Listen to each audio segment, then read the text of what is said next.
1, 2, 3.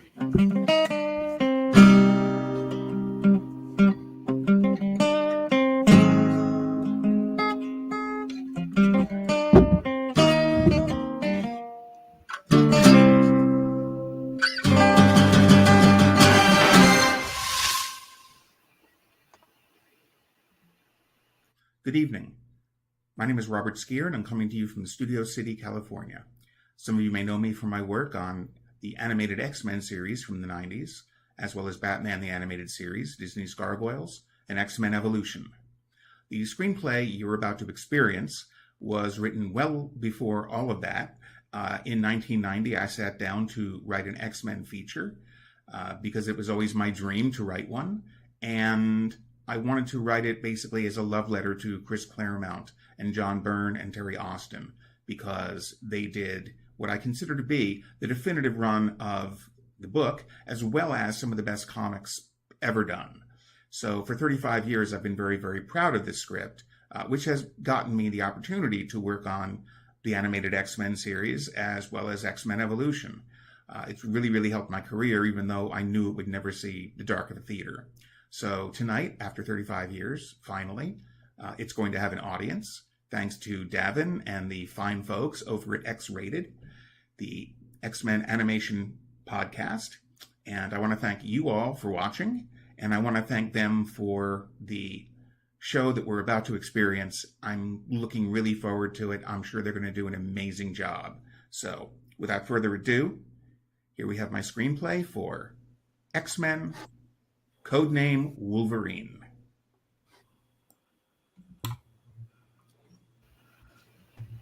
X-Men. A screenplay by Robert N. Skir, based on the publications by Marvel Comics. Fade in. Interior, Claremont Boys School, dining hall, day. The room is filled with young, rowdy boys. Scott Summers sits off by himself. The intensity in his face immediately tells us he's too serious for his 15 years. He absently stabs at the food on his plate. Taking the seat beside him, teacher Mr. Reed notices his tense expression. Something wrong, Scott? Scott rubs his temples. Another headache. Yeah, I get headaches too. Call them students. You need to see the nurse? I'm good. Cut to exterior, baseball diamond, day. Scott plays center field. A batter hits a fly ball. Scott runs for it, holding up his mitt. An easy catch until he grabs his head in pain. The ball hits the ground. The batter runs the bases as Scott grits his teeth, eyes clamped tight. What's your problem? He's going to third! Throw it! Scott opens his eyes, which now roil with scary red energy. A force beam fires from Scott's eyes in a single destructive ray. It rips through the backstop like tissue paper. Kids scatter as the beam fires wildly. A mysterious onlooker in a wheelchair watches from afar. Charles Xavier, 37, observes with detached scientific interest. Scott closes his eyes, stopping the beam. He reopens them. Another optic blast fires out of control. Oh, God. God! Cut to interior, government installation, observation room. In a dimly lit room, Dr. Gordon Alexander prepares Senator Robert Kelly for a demonstration. Dr. Alexander gazes at the stark laboratory on the other side of the one-way glass, beaming like a proud parent. Okay, Gordon. Where's this so-called revolutionary new weapon? 4 lab technicians enter the concrete room, leading 6-year-old Debbie. She is dressed normally. The lab techs wear metallic volcano suits, hoods thrown back. You dragged me down here for a talent show? A talent show, yes, exactly. Debbie turns toward Dr. Alexander and Senator Kelly. Where are my mommy and daddy? Interior, lab. Debbie is actually staring at herself in the one-way window. A lab technician turns her toward a tall concrete slab. Here, Debbie. Show me what you did yesterday. But daddy says I shouldn't.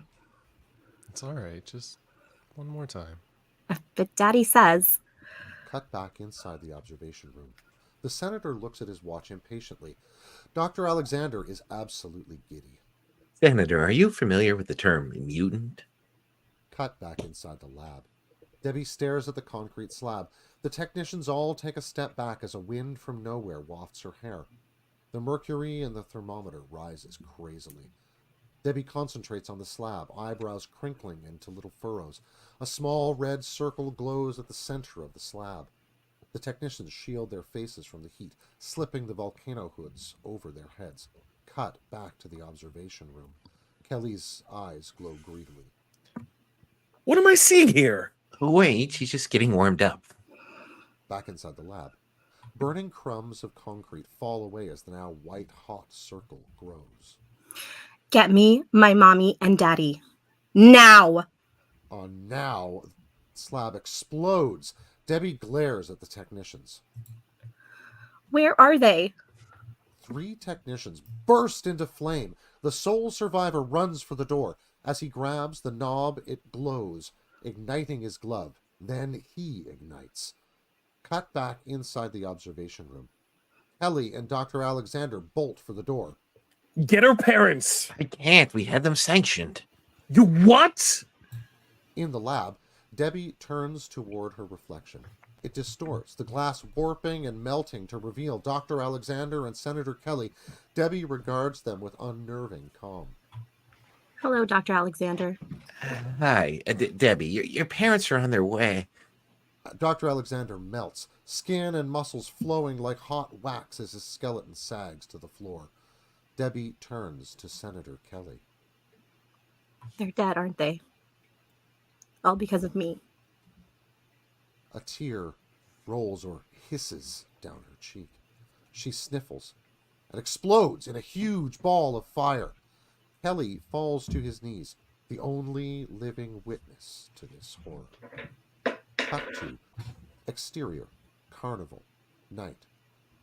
The carnival is all bright, flashing lights, barkers hawking crooked arcade games, and rickety, rattling rides. Jean Grey, 17, a beautiful young redhead, tosses a ball at a pyramid of bottles. Her mom winces as the ball misses. Mr. Grey leans in. You'll have to do better than that if you want to win that rabbit. She gives him a look and throws another ball. The bottles tumble, leaving only one remaining. The barker shakes his head. Tough luck for the little lady. Jean glares at the bottle, which, inexplicably, flies off the table. She's as surprised as the barker. What the? Looks like you win, honey. As the barker hands her a rabbit, a guy bumps into her, then takes off with her purse. Hey! Without thinking, she thrusts her arms forward. As if by magic, the thief is shoved face first into the ground. The purse yanks free from him and soars back to Jean. The fuck? Jean's parents look at her with frightened eyes, begging the same question. Jean stares at the purse, equally shocked. The carnival is now deathly quiet, with all eyes on Jean. Her voice is barely a whisper. Stop staring at me. Behind her, the merry-go-round suddenly spins out of control, accelerating crazily as the calliope music speeds up. At the games booths, stuffed animals, bottles, balls, and plates go flying.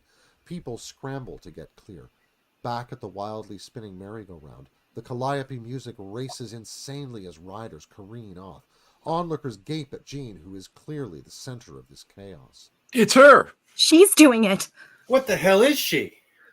Jean looks at her folks with pleading eyes. They just stare back at her, scared and helpless. Mom? Dad? John, what's happening to her? Professor Xavier wheels into view. She's manifesting powers from mutant genes in her DNA. I'm not a monster. Please tell them I'm not a monster. I can help you if you let me. Mr. and Mrs. Grey hold each other, looking at Xavier and Jean uncertainly. Cut to exterior, Washington, D.C. Day. A mob converges on Capitol Hill. Protesters brandish picket signs reading, America, do you know what your children are? And humans, yes. Mutants, no. They chant, 1, 2, 3, 4. We won't take these these streets no no more. more. 1, 2, 3, 4. We won't take these streets no more. Senator Robert Kelly strides up the steps, flanked by aides. He waves at the crowd as they cheer him. A reporter and her crew shove through the crowd.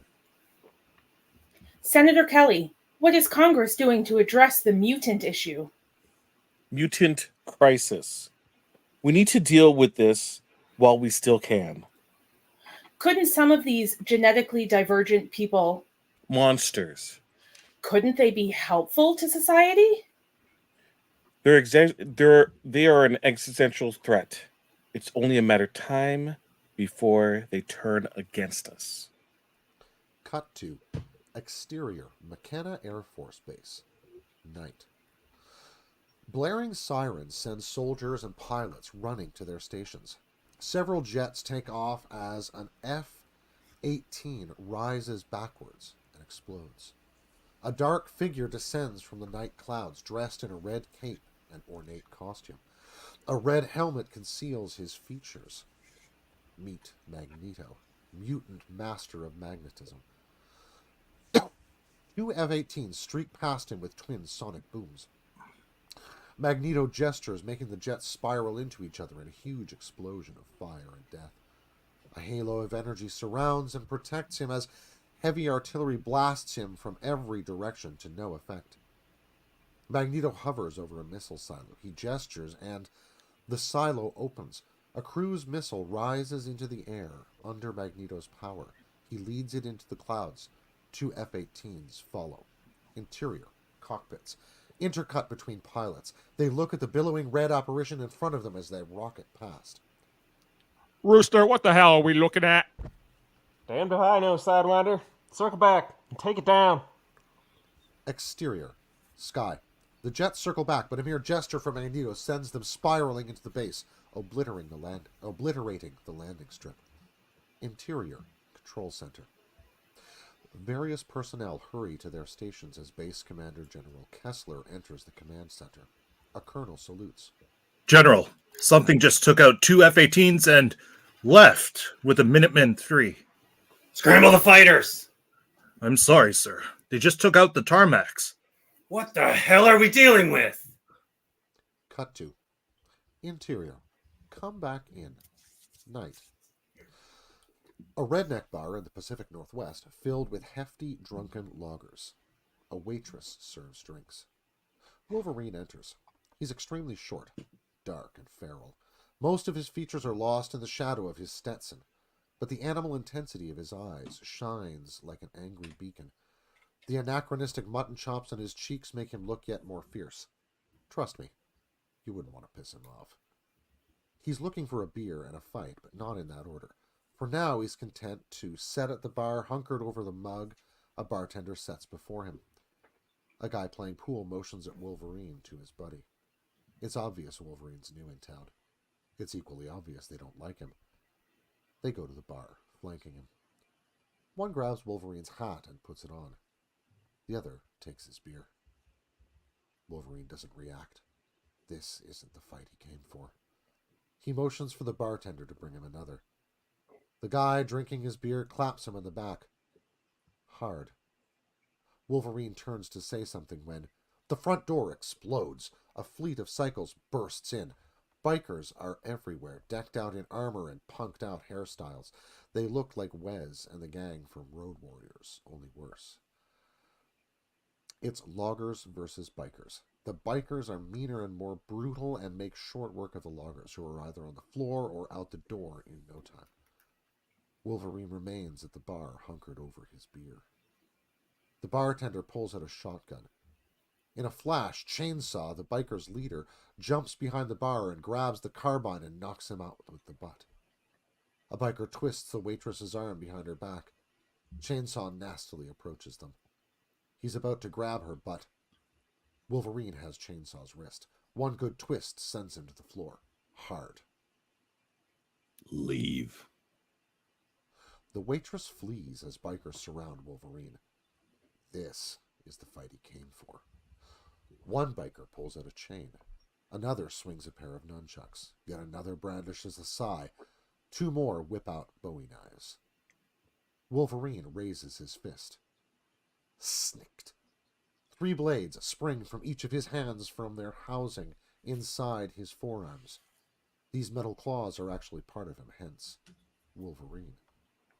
The bikers are stunned but want this fight as much as he does. Pity them. Exterior, come back in. As we hear the sounds of battle, a Rolls-Royce pulls up. Professor Charles Xavier, 45, is at the wheel. Several years have passed since he found Scott and Jean. He's visibly older, still projecting stoic authority. A Jeep with Alberta license plates sits quietly by the bar. Now in his wheelchair, Xavier approaches the Jeep, ignoring the battle noise and the bikers crashing through the bar's picture window. Xavier reaches into the glove compartment and pulls out a stack of maps. Interior, come back in. Most of the bikers are down. The remaining ones are angry. Within seconds, they're done. Wolverine wipes blood from his claws, retracts them, and returns to his beer at the bar. Impressive. Xavier sits at the only remaining table. If Wolverine hurt him, he doesn't let it show. He sips his beer. Waste of talent, though. Xavier opens the map he took from the Jeep. Some of the towns are circled, with arrows pointing to this one. You've been tracking them for weeks. You knew they'd be here.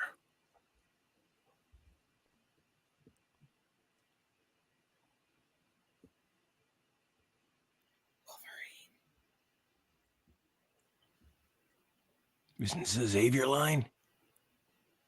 I already said my line. Who sent you? Cesis? Your government hasn't traced you this far yet. They're still poking around Calgary. CIA? You smell like a spook. I work independently, training people with unique gifts. Mutants? That's right. You one? We both are. And I can train you to master your powers. Wolverine returns to his beer. I'm creating a special task force. We can use you. Wolverine downs his drink.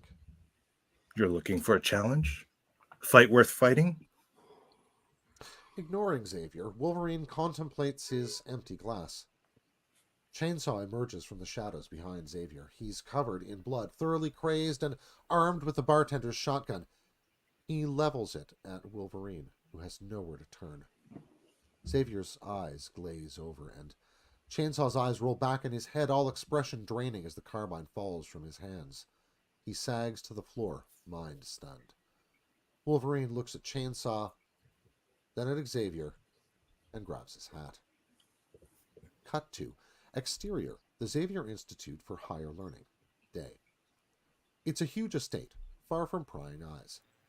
Interior, mansion. Xavier leads Wolverine inside.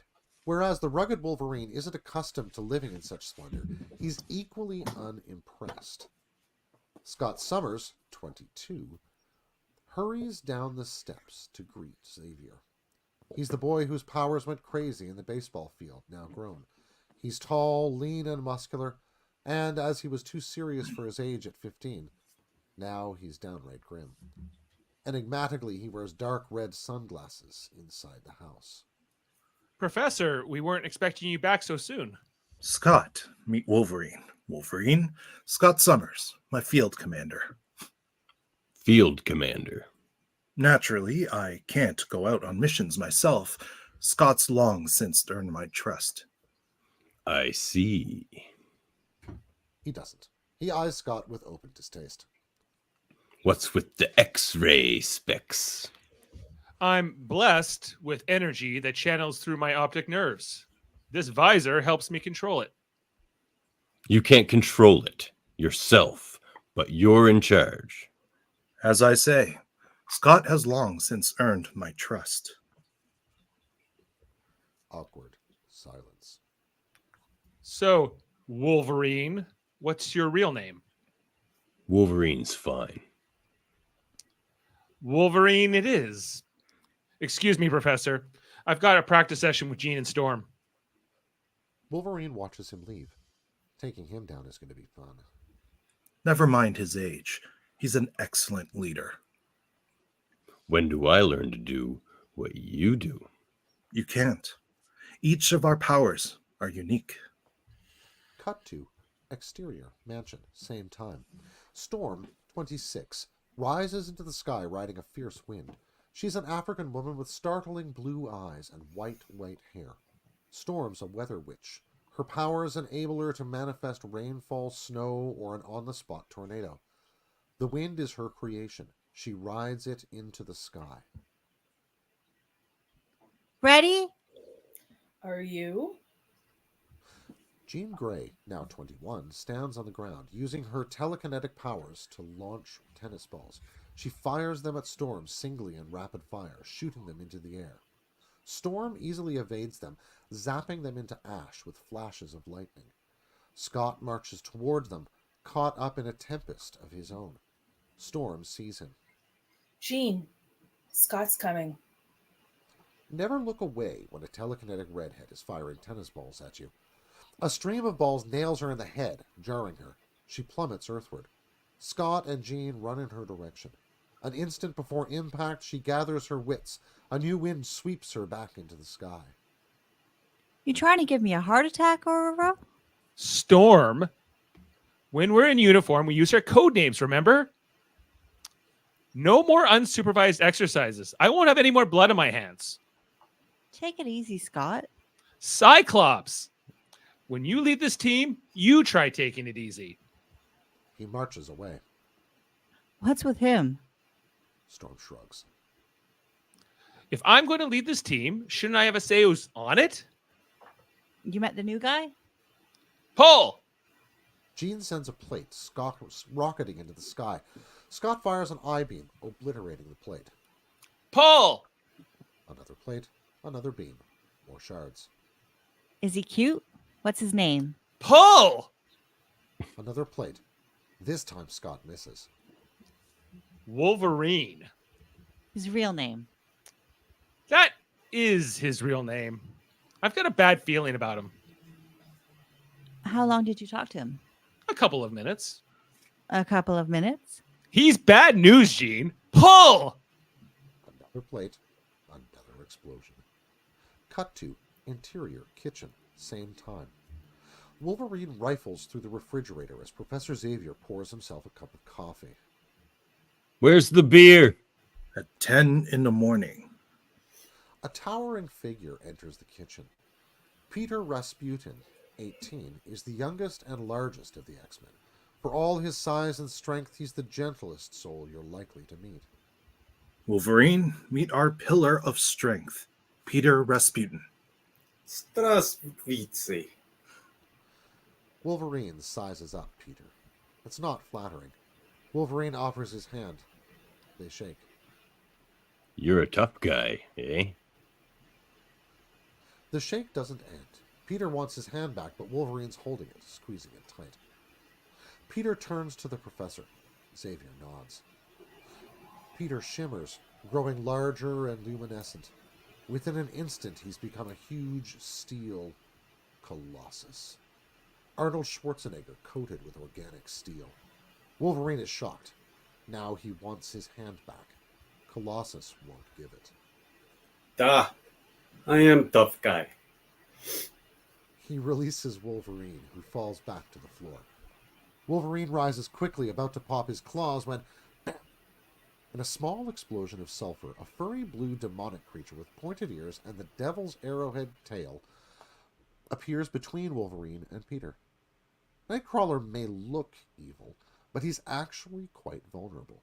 Meet Kurt Wagner, 19. He stands before a very freaked out Wolverine, while Xavier merely fans away the smelly smoke. Kurt, what have we told you about teleporting in the house? Sorry, Herr Doctor, Professor. Guten Tag. What the hell kind of place is this? Cut to Interior, danger room, day. The team is assembled for the first time with Cyclops, Colossus, Nightcrawler, and Storm wearing their individual costumes. A command booth overlooks the battle simulator. Professor Xavier mans the con behind unbreakable glass. Wolverine storms into the room angrily clenching his outfit. You think I'm wearing this? You're out of your minds. We wear these in the field, Wolverine. They protect us from our anonymity and remind us that we're on a team. Forget it, Specs.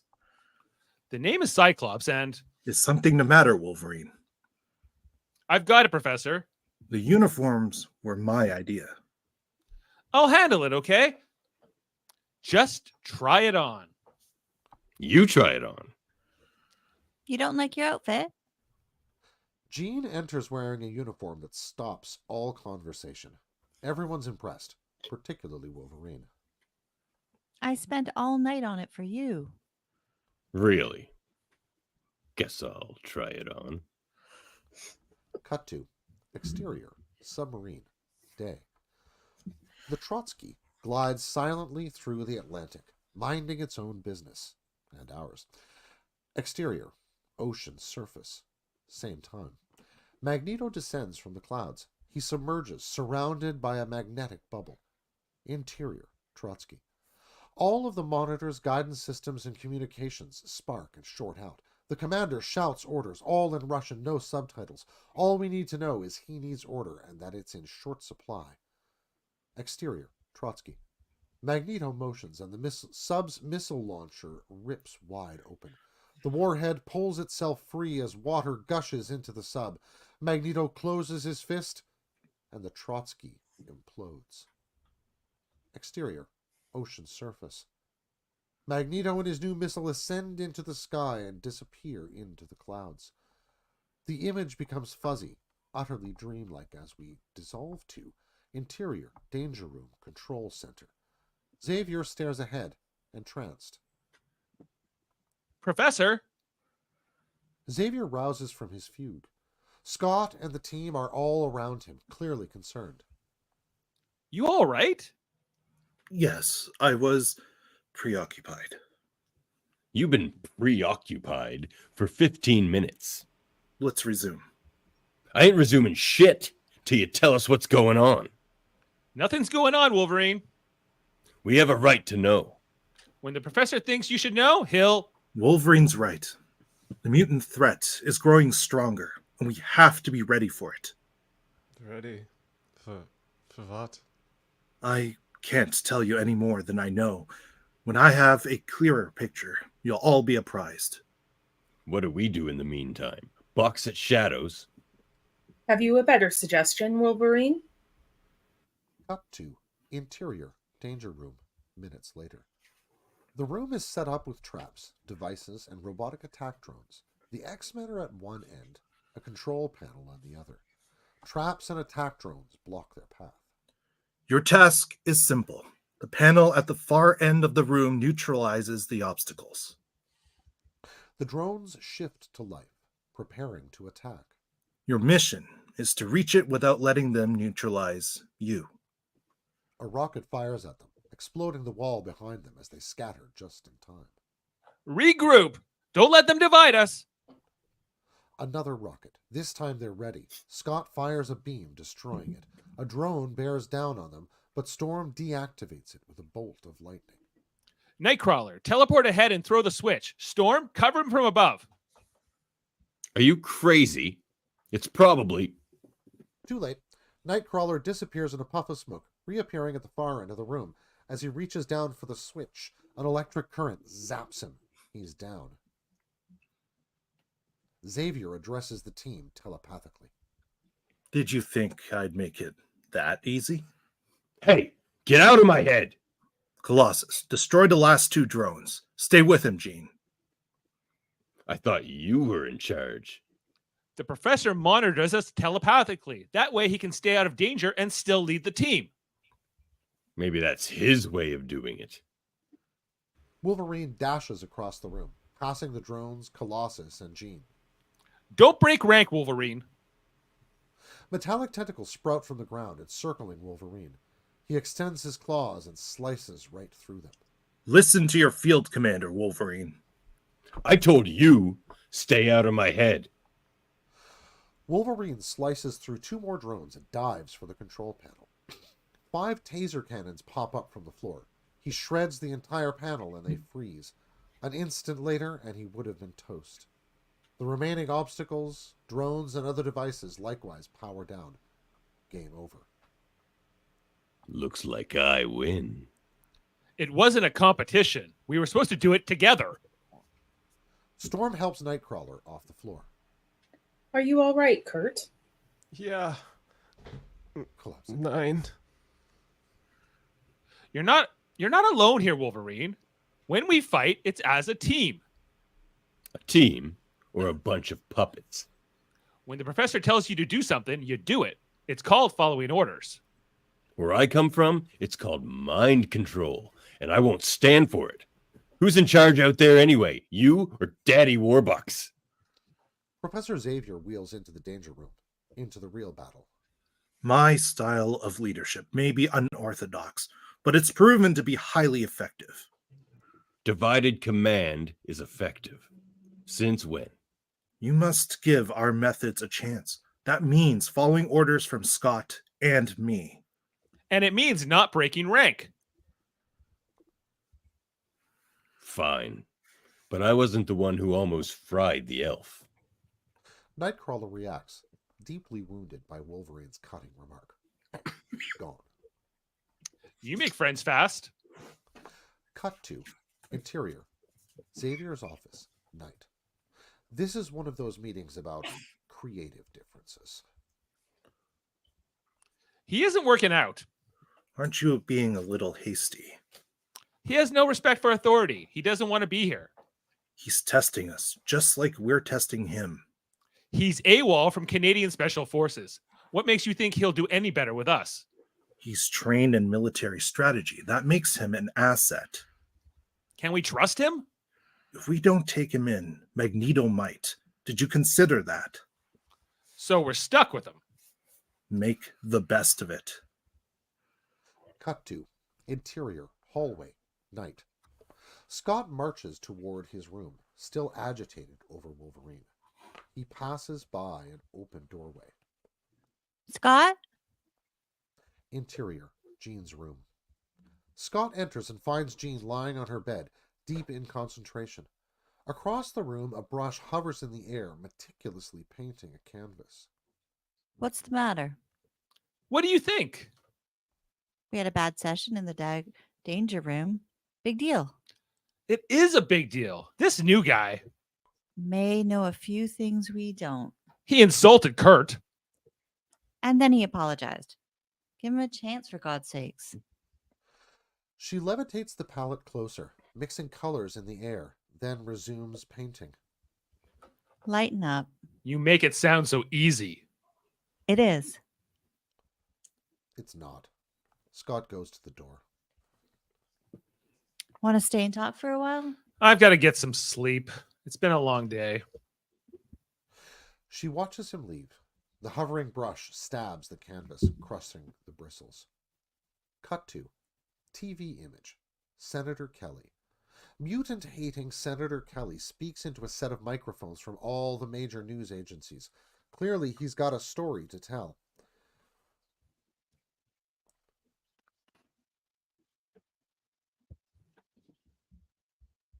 You're muted, Jaemeel. I'm not muted. I'm not muted. Your line It's didn't your come line. out. I'm not muted. Cool. Read your line. Yeah. Okay. This bill, which requires the registration of all persons possessing deviant, mutant genes, will end the string of aberrations contaminating our gene pool and threatening our way of life. Interior. Xavier's room. Night. Xavier rubs his eyes painfully. His worst fears are tomorrow's headlines. The televised nightmare continues. All mutants will be required to register with the federal agency created specifically to deal with them. What about the ones who refuse to comply? They will be handled accordingly. Still dreaming of coexistence, Charles? Magneto stands in the room's now opened French doorway. Look, costume and flowing cape. Stepping into the light, Magneto is seen clearly for the first time. He is tall, with the regal bearing of a high-born ruler. It would be so easy for you to put a stop to all of this. I want to change their minds, Magnus, but not that way. We can make the changeover from Homo sapiens to Homo superior without harming a soul. Your solution is no more valid than theirs. A bloodless revolution. Humans and mutants must learn to share this world as equals. If you believe that, then why are you cowering in the shadows? We're not cowering, Magnus. We're developing our powers to show them we're an asset. Cyclops, X-Men, emergency. Kelly must be stopped, and his kind must be silenced. His kind is humanity. And we are superior. Xavier lashes out at Magneto with his psionic powers. Magneto staggers for a moment, then straightens, smiling, tapping his helmet. Did you honestly think I would come here without shielding myself? The X-Men burst through the door in full battle gear. Apprehend Magneto! The balcony is empty. Magneto's gone. Cut to exterior, woods, day. Cyclops slips through the trees, scanning the terrain. Suddenly, Nightcrawler teleports, appearing in front of him. Cyclops raises a pistol, but before he can squeeze off a shot, Nightcrawler blasts him repeatedly. Green paint oozes down Cyclops' chest. You're dead here, Cyclops. Whose idea was this anyway? Yours? Blam, blam, blam, blam, blam. Nightcrawler's back is covered with paint. Wolverine appears from cover. Sorry, Crawler. You and Psyche join the other corpses. Nightcrawler disappears. As Wolverine goes off after new prey, Cyclops comes up a hill and joins Professor Xavier, who is overseeing the exercise. Why did Magneto think you'd help him? We were colleagues once, a long time ago. Can we stop him? I'm not even sure we can find him. TV image. Wolverine and Storm fire paint pellets at each other, observed from above through a high-resolution monitor. Children. Widen to reveal. Interior, 18th century drawing room. Magneto sits in a lavishly decorated hall, filled with antique furniture. For the first time, we see him without his helmet. He's all silver hair and firm resolve. He observes the X-Men over a glass of wine. Playing games while the world spirals out of control. Magneto sits across the table from his daughter, Wanda, 17. She watches as bored as he is fascinated. Why are you so obsessed with them? I need to study their powers in case they oppose us. Why would they do that? This is a war between humans and mutants. Xavier's siding with the stronger. Against his own kind? Just because he's a mutant doesn't mean he isn't a fool. Wanda thinks about it. Why did you take their missiles? If the superpowers won't affect disarmament, I'm willing to do it for them. On the news, they said people died. And then they blame the Russians. Can you believe anything they say? Of course not, but... The world's politicians lack vision. It's up to us to ensure the human race survives and evolves. On another monitor, Senator Kelly addresses the Senate. And we cannot allow anyone to stand in our way. Exterior, woods, day. The X-Men continue their session. Wolverine slips past Storm and Colossus, sneaking up to capture their flag. As Wolverine lunges for it, he is yanked into the air by the ankle. Jean appears from cover, her telekinesis holding him aloft. Son of a... The other X-Men share a good laugh at his expense. You just learned the first rule of being an X-Man. Expect the unexpected. Dissolve to. Interior. Mansion. Night. The dead of night. Wolverine slips through the shadows. Interior. Danger Room Control Center. Night. Wolverine switches on the computer. He scrolls through several command fields and enters the one marked Danger Room Battle Simulator. The computer bleeps angrily at him. Password required. Access denied. Wolverine punches buttons. Each time the computer bleeps angrily. Wolverine thinks for a moment, then types Cyclops. The computer chirps. Password accepted. Please continue, Professor. Smiling wickedly, Wolverine types a long string of commands. Cut to Interior, Danger Room. Day. The X-Men battle humanoid attack drones and rocket launchers. Colossus dukes it out with one drone while Nightcrawler acrobatically eludes another. He bounces onto its back, flips open a panel, and shuts it down. Wolverine has the undivided attention of a rocket launcher, which he tricks into destroying Peter's drone. Then he dices up the launcher with his claws. Nice teamwork, Wolverine. Wolverine smiles to himself. Or is it a snarl? A rocket launcher tracks Storm and Jean. Storm creates a fog to confuse the launcher as Jean's powers short-circuit it. As Storm soars into the air, the attack drone fighting Cyclops suddenly pulls off Cyclops' visor and crushes it in its huge metallic claw. Cyclops' beams fire out of control around the room, destroying sections of wall and nearly nailing Nightcrawler, who teleports in the nick of time. My God! Are you trying to kill me? Cyclops covers his eyes, helpless. Interior, Danger Room Command Center. Professor Xavier punches commands on his console, as surprised as everybody else. What the hell is going on? He hits the emergency shutdown button, to no effect. He slams it repeatedly, but the battle continues. X-Men! The simulator is out of control. Back to Danger Room. A tangle of tentacles suddenly springs up from behind a wall panel. They snare Storm and pull her into a casket, which slams shut. Wolverine grins nastily as the others panic.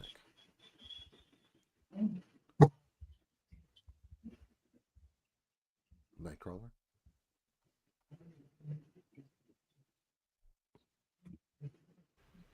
Storm's trapped. Get her out quick. Colossus runs to her aid, but 5 drones gang up on him. Interior, casket, prison. In prison, Storm fights the panicking impulses in her brain.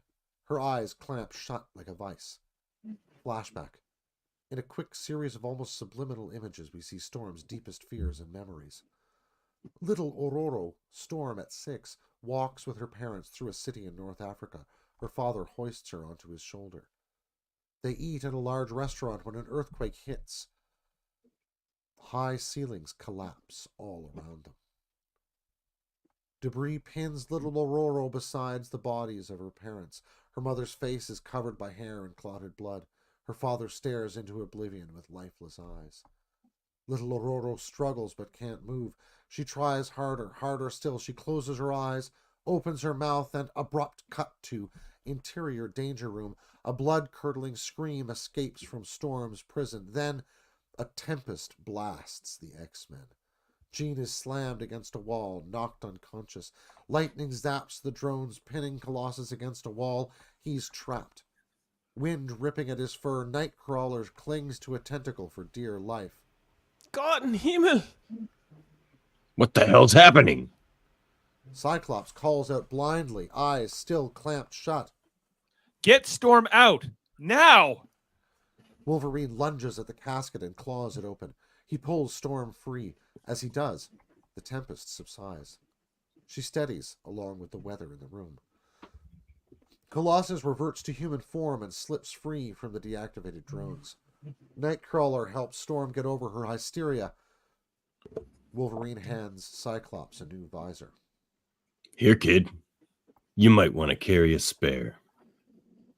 Professor Xavier wheels into the room. It's all he can do to keep from exploding. Who tampered with the simulator? All eyes fall on Wolverine. Casually lights a cigarette. You just jeopardized everyone's lives. What happened to expect the unexpected? We carefully set the parameters, so You set the parameters out there in the real world? no. Wolverine exhales a purple cloud. Any one of us could have been killed. Don't look at me. I'm not the one who recruited a weather witch with crippling claustrophobia. She's the threat here. And you're a lunatic. I come knocking at your door. You drafted me. Xavier screams telepathically. Enough! Cut to exterior, graveyard, day. The Gothic designs and names on the gravestones tell us we're somewhere in Eastern Europe. Magneto and Wanda stand over a grave reading Magda Maximoff, beloved wife and mother. This is how they treat those they fail to understand. They were afraid. Magneto kneels and places his hand on the headstone. For the sake of our daughter and all the others like her, I will do everything to make this world safe. Cut to interior, mansion, night. Sitting before a laptop, Xavier scrolls through the personal files in the Canadian Security Intelligence Service records. Weapon X? He's with Canadian Intelligence and they don't even know his name? His files has sublevels I can't reach, but I did manage to pull up his psychological profile. Scott reads over Xavier's. Sociopathic tendencies, insubordination, assaulting superior officers, psychotic episodes. I'm shocked. Now we know why they haven't come looking for him. They probably threw a party. And now he's our problem. We need all the help we can get against Magneto. At least we know where Magneto stands. This guy's the living definition of a loose cannon. Don't forget, Scott, in an emergency, he can be neutralized. Cut to interior, Storm's room, night. More atrium than bedroom, Storm's attic hideaway is filled with exotic plants and flowers. She wisps around Sans clothing. Her long white hair blows around, discreetly covering her body. Storm whips up an indoor rain shower, watering the greenery. Gliding in an ethereal ballet. She lightly lands, turns, and bumps soundly into Wolverine. You lost it today. You panicked. She takes a step back and rises to her full height, projecting poise, dignity, strength. You turned my only weakness against me. If I accessed your file, anyone else can too. Way I see it, that makes you a liability. I am learning to control it. In a firefight, we can't have an unpredictable element like you. What about you, Wolverine? How easy are you to predict? Easy enough.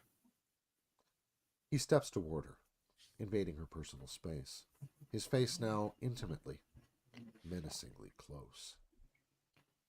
You could kill me in an instant. Life is too precious to waste, even yours. You got nature's fury bottled up inside you like a lion in a cage, begging to be freed.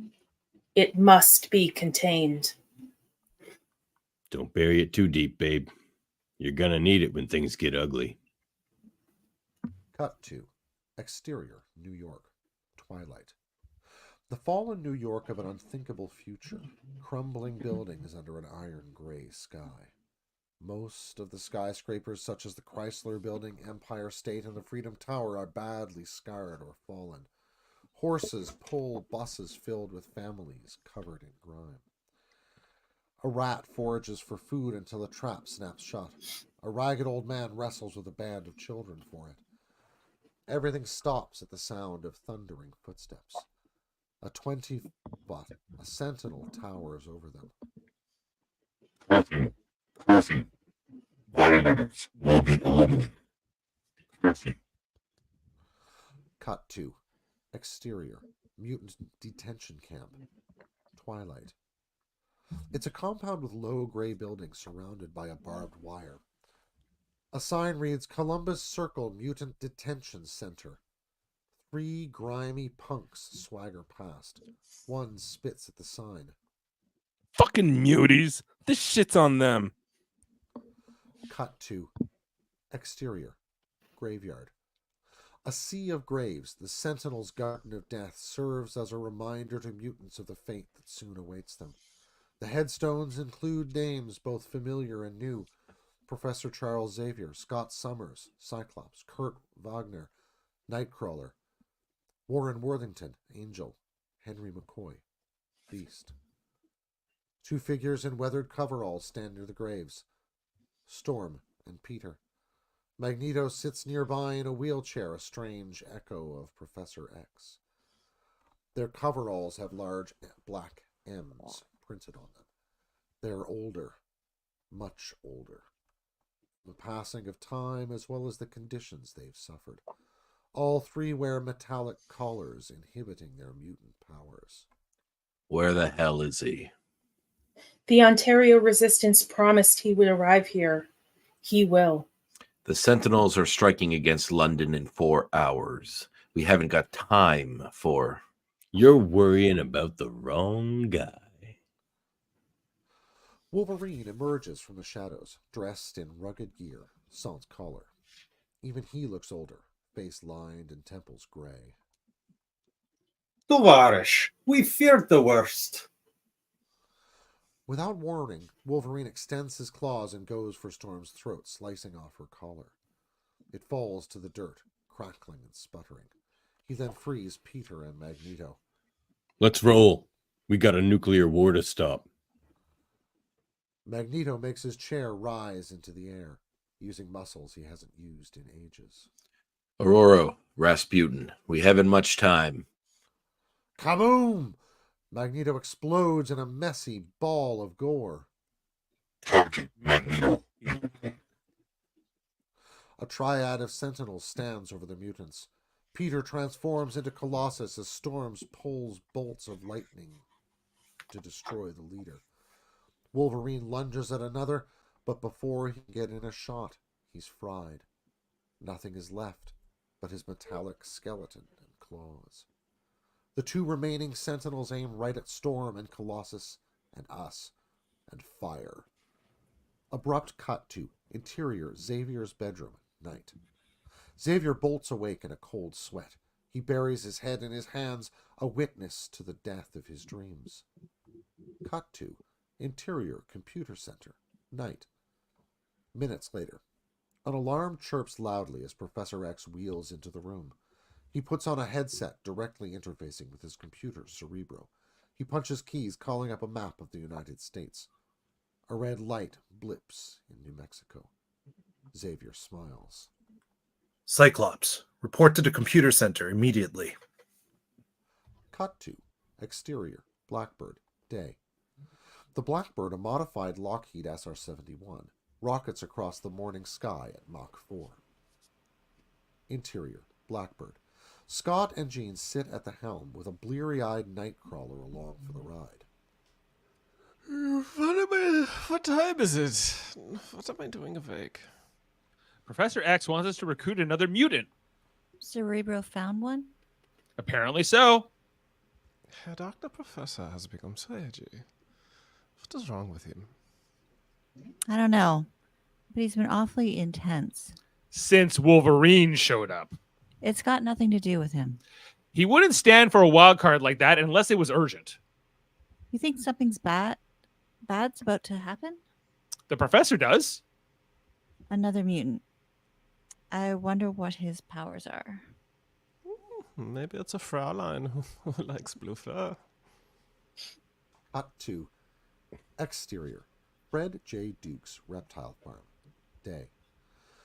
Jean and Scott drive down a dusty New Mexico highway in a Jeep. They pass a sign for the reptile farm. I feel bad about leaving Kurt and the Blackbird. You'd feel a lot worse if he scared off a potential recruit. They pull up to the farm, a series of rundown shacks coated with a healthy layer of desert dust. Interior, reptile farm. They enter a room cluttered with cages and pens.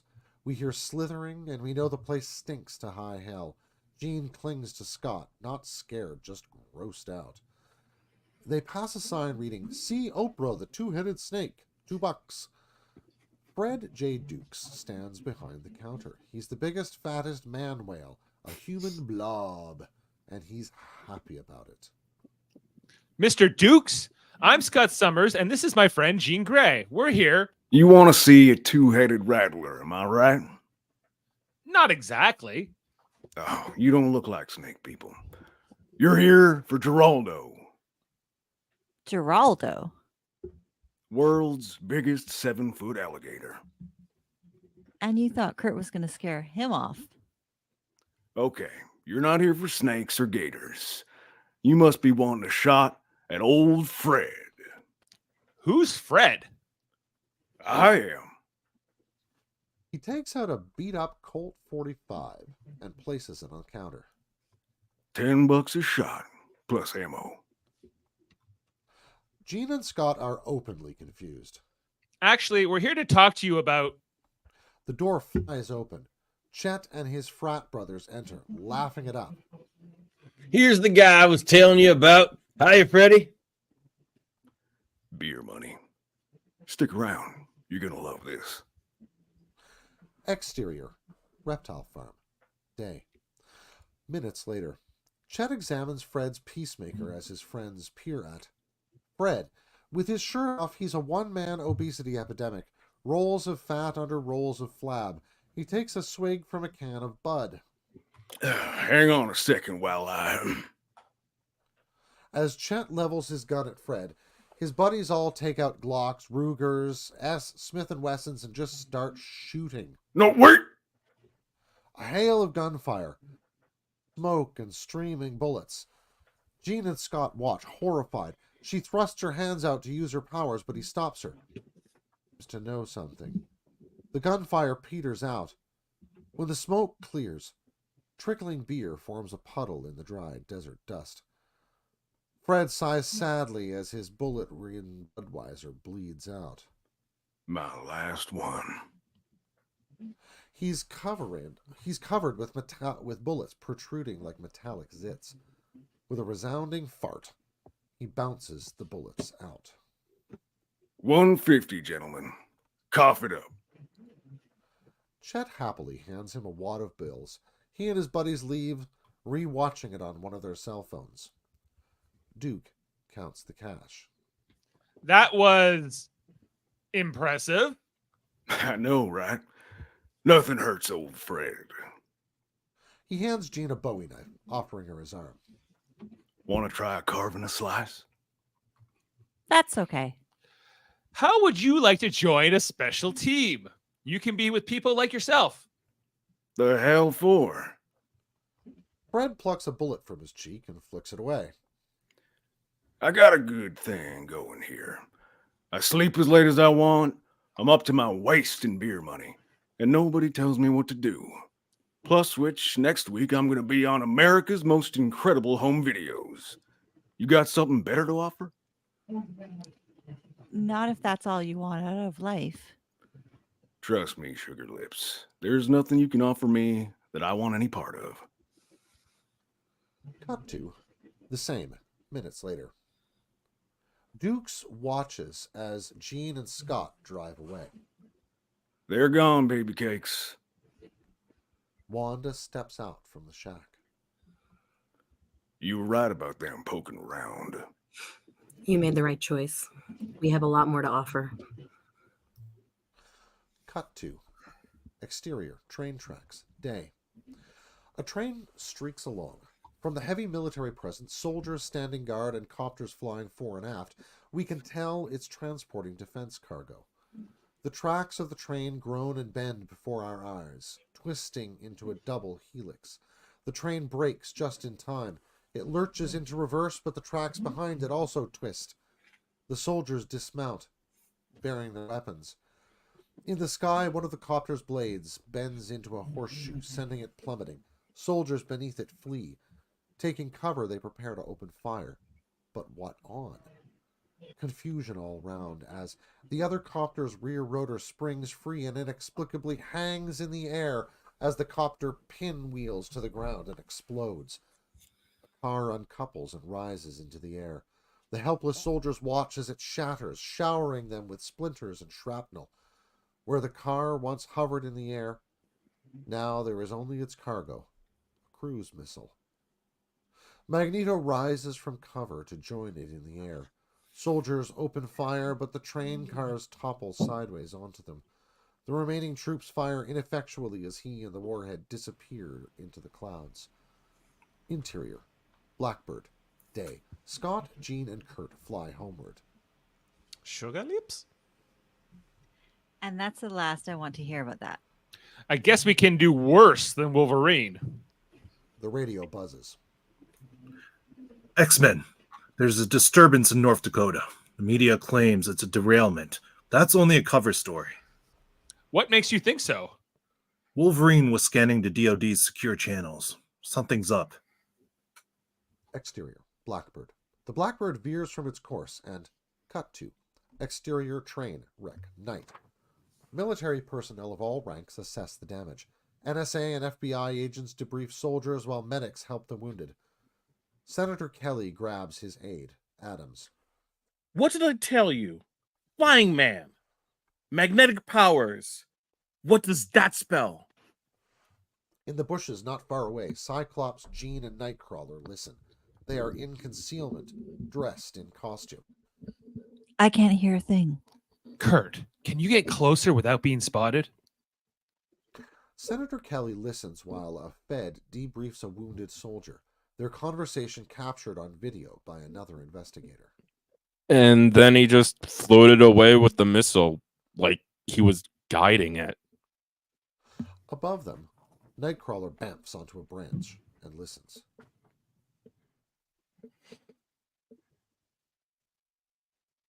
And then? That's when the train tipped over. Dozens of men crushed. Kurt is too busy listening to notice his branches cracking. Suddenly, he's toppling onto the agent next to Kelly. The hell? Kurt rises, nose to nose with Kelly. Both scream in surprise. Bamf! Kurt's gone. Cut to TV image. A repeat from what we just saw. Kurt and Kelly screaming at each other. Kurt turns toward the camera, which pushes in for a fuzzy close-up and freezes as a blood-curdling snarl, added later, makes him into a monster. Senator Kelly appears in a smaller corner frame. America, you call this human? Kelly speaks with a Tucker Carlson type on Fox News. Senator, some crybabies in the liberal media claim you're using this incident to gain public support for your Registration Act. The footage wasn't leaked through my office.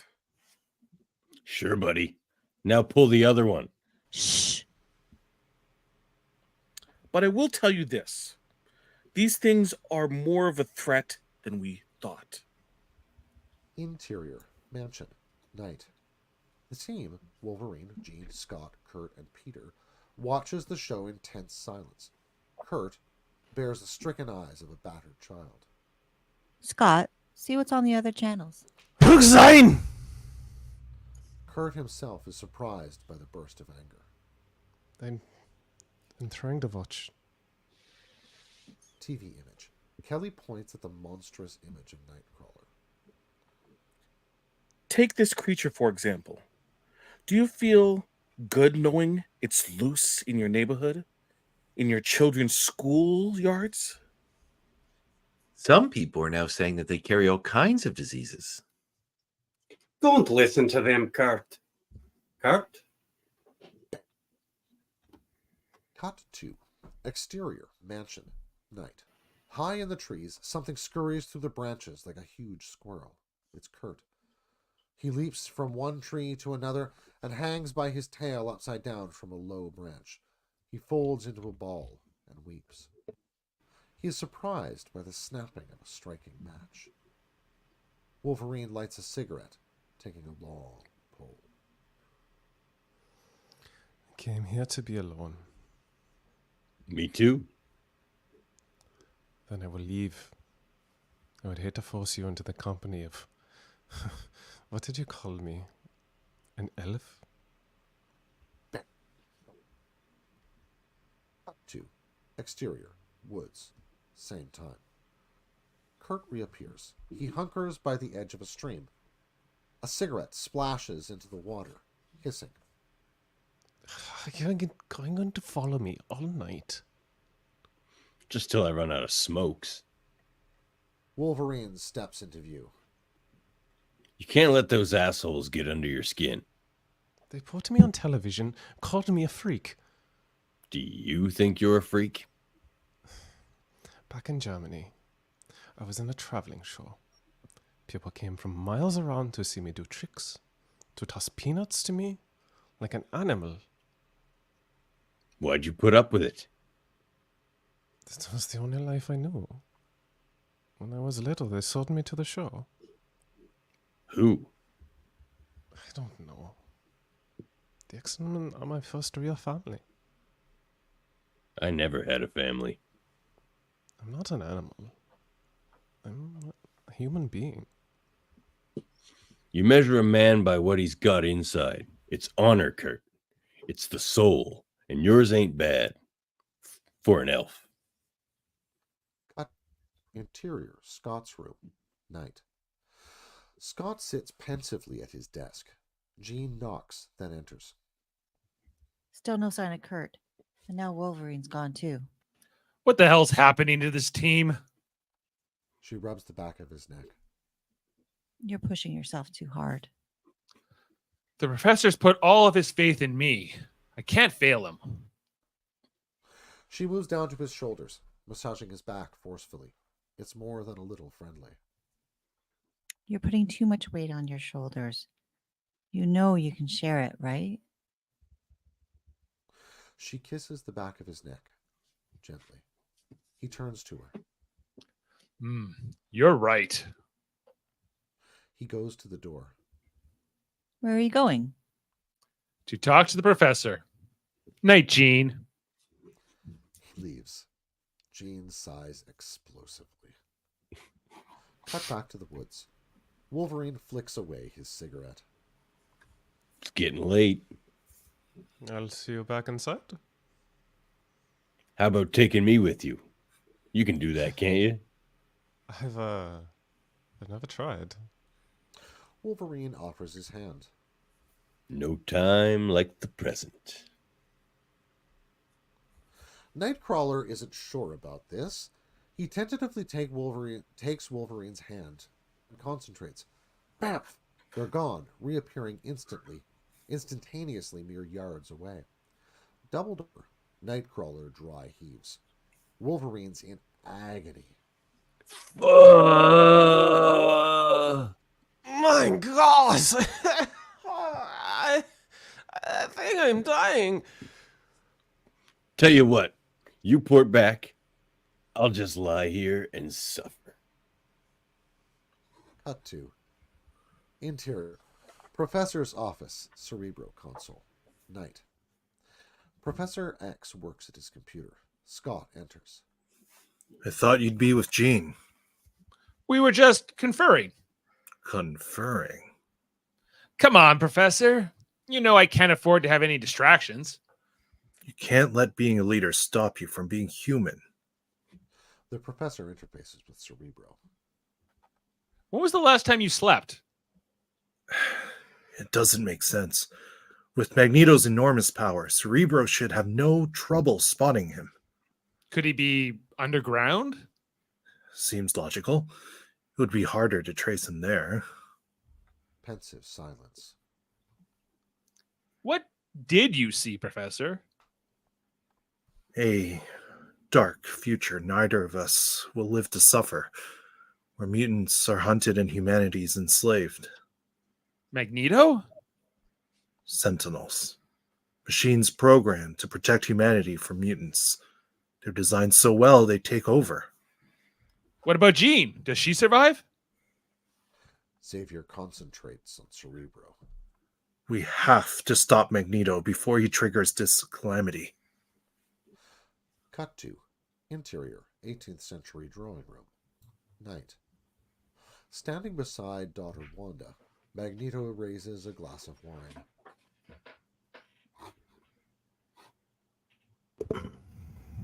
A toast to our new allies, to the Brotherhood of Mutants. His toasting companions are a freakish bunch of miscreants. The ones who aren't outwardly deformed are quietly menacing. Their ranks include the Blob, whom we saw earlier as Fred J. Dukes, a walking, invulnerable pile of flab. Avalanche, a balding, heavily bearded guy. As his name implies, he can cause small earthquakes and other geological disturbances. Mystique, a shapeshifter, she can change her appearance at will. She now appears as a beautiful blonde. Pyro, he manipulates living flame. Blob drains his glass and belches, wiping his chin grotesquely. He pours more into Mystique's glass, filling it to the brim.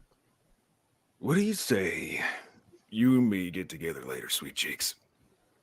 Why not right now? As they lean in for a wet, sloppy kiss, her features flow like putty into a fat female parody of him. He recoils. Avalanche takes out a cigar. Pyro turns to him, the very model of English politeness. I'm sorry, my friend, but would you kindly refrain from not smoking?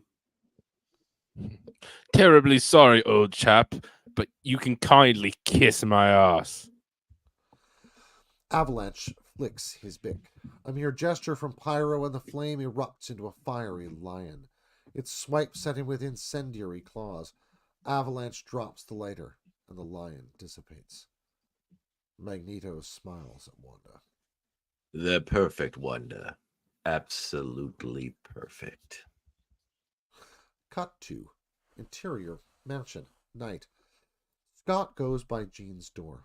He wants to knock, but can't bring himself to. Instead, he continues on.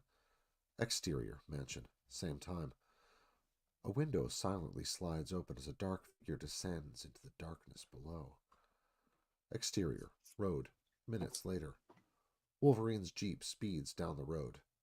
Cut to exterior, darkened alley, night. In full costume, Wolverine takes on a street gang. It's his claws versus their knives and guns, not to mention their numbers. Wolverine's face is a blur of motion, but we can see he's happier than hell. He's having almost as much fun as we are watching him. Cut to exterior, the same, later.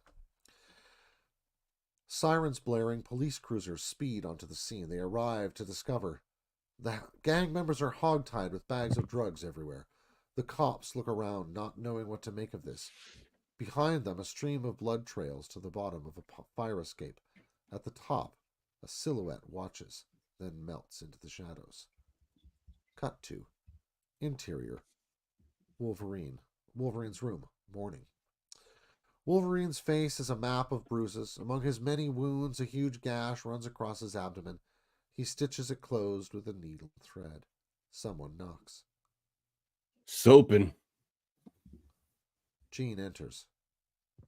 You joining us for breakfast? What happened? Walking by, Scott sees the wounds and bloody uniform. Some scumbags were moving meth. Or fentanyl. I didn't ask. You picked a fight with drug traffickers? You got your danger room, I got mine. Wonderful. You're going to be out of commission for weeks.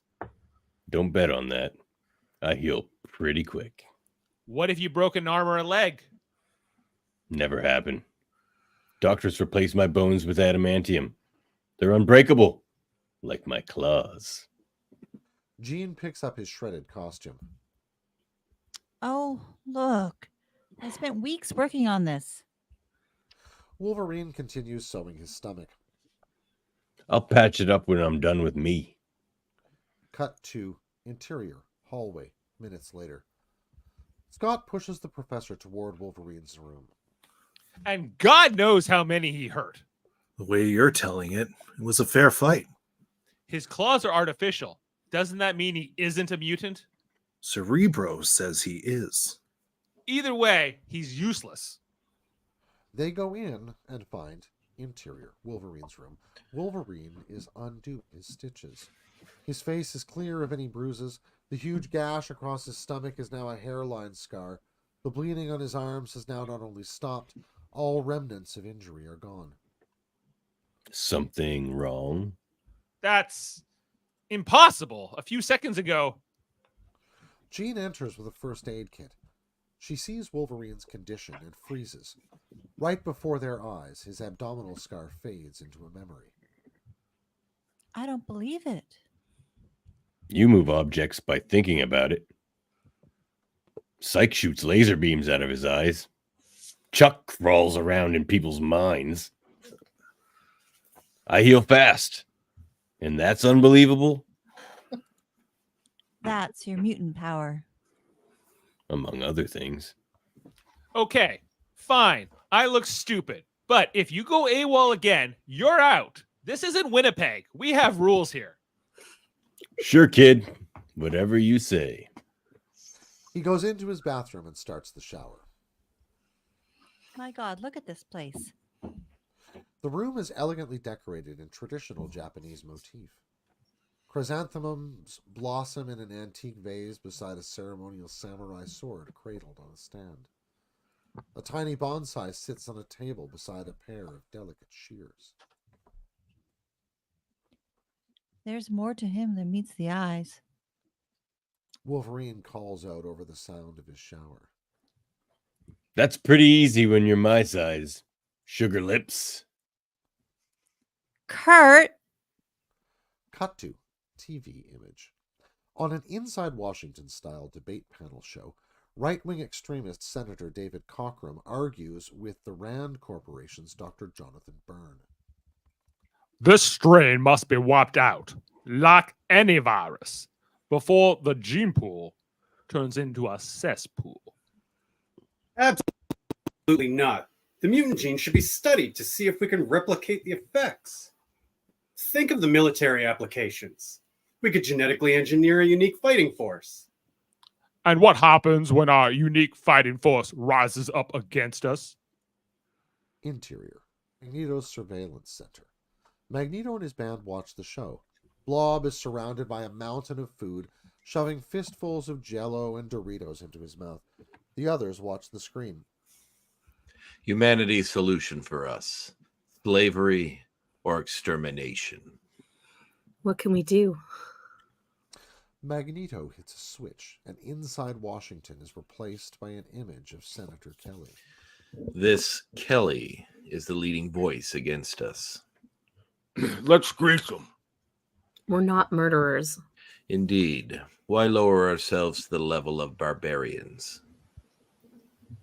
This is funnier than hell to Blob. He laughs until he chokes. Note, Mystique is still a beautiful blonde. We're holding back her true form. What are we supposed to do? Sit back and watch? Blob's right. He needs to go. No. We just need to show him his place on the food chain. Cut to Interior, Capitol Hill. Senator Kelly addresses Congress. And I must reiterate, the mutant threat is an issue that must not be clouded by misleading arguments about civil rights. This is about human survival. TV image. Members of both parties, I implore you, for the sake of our children, remember my words tonight when you vote on my bill in 2 days. Mutants must be registered and controlled. Interior, Mansion, Night. X-Men watch Kelly's congressional address. Professor, with your mental powers, couldn't you simply... You want me to prove him right? But isn't it justifiable if... Never. The professor is right. Mind control is a line we cannot cross. ECU, Kelly on the TV screen. Still, we should keep an eye on him. Got that right. We have to make sure he doesn't come to any harm. Wait, what? Should anything happen to him, every mutant would pay. Become a martyr.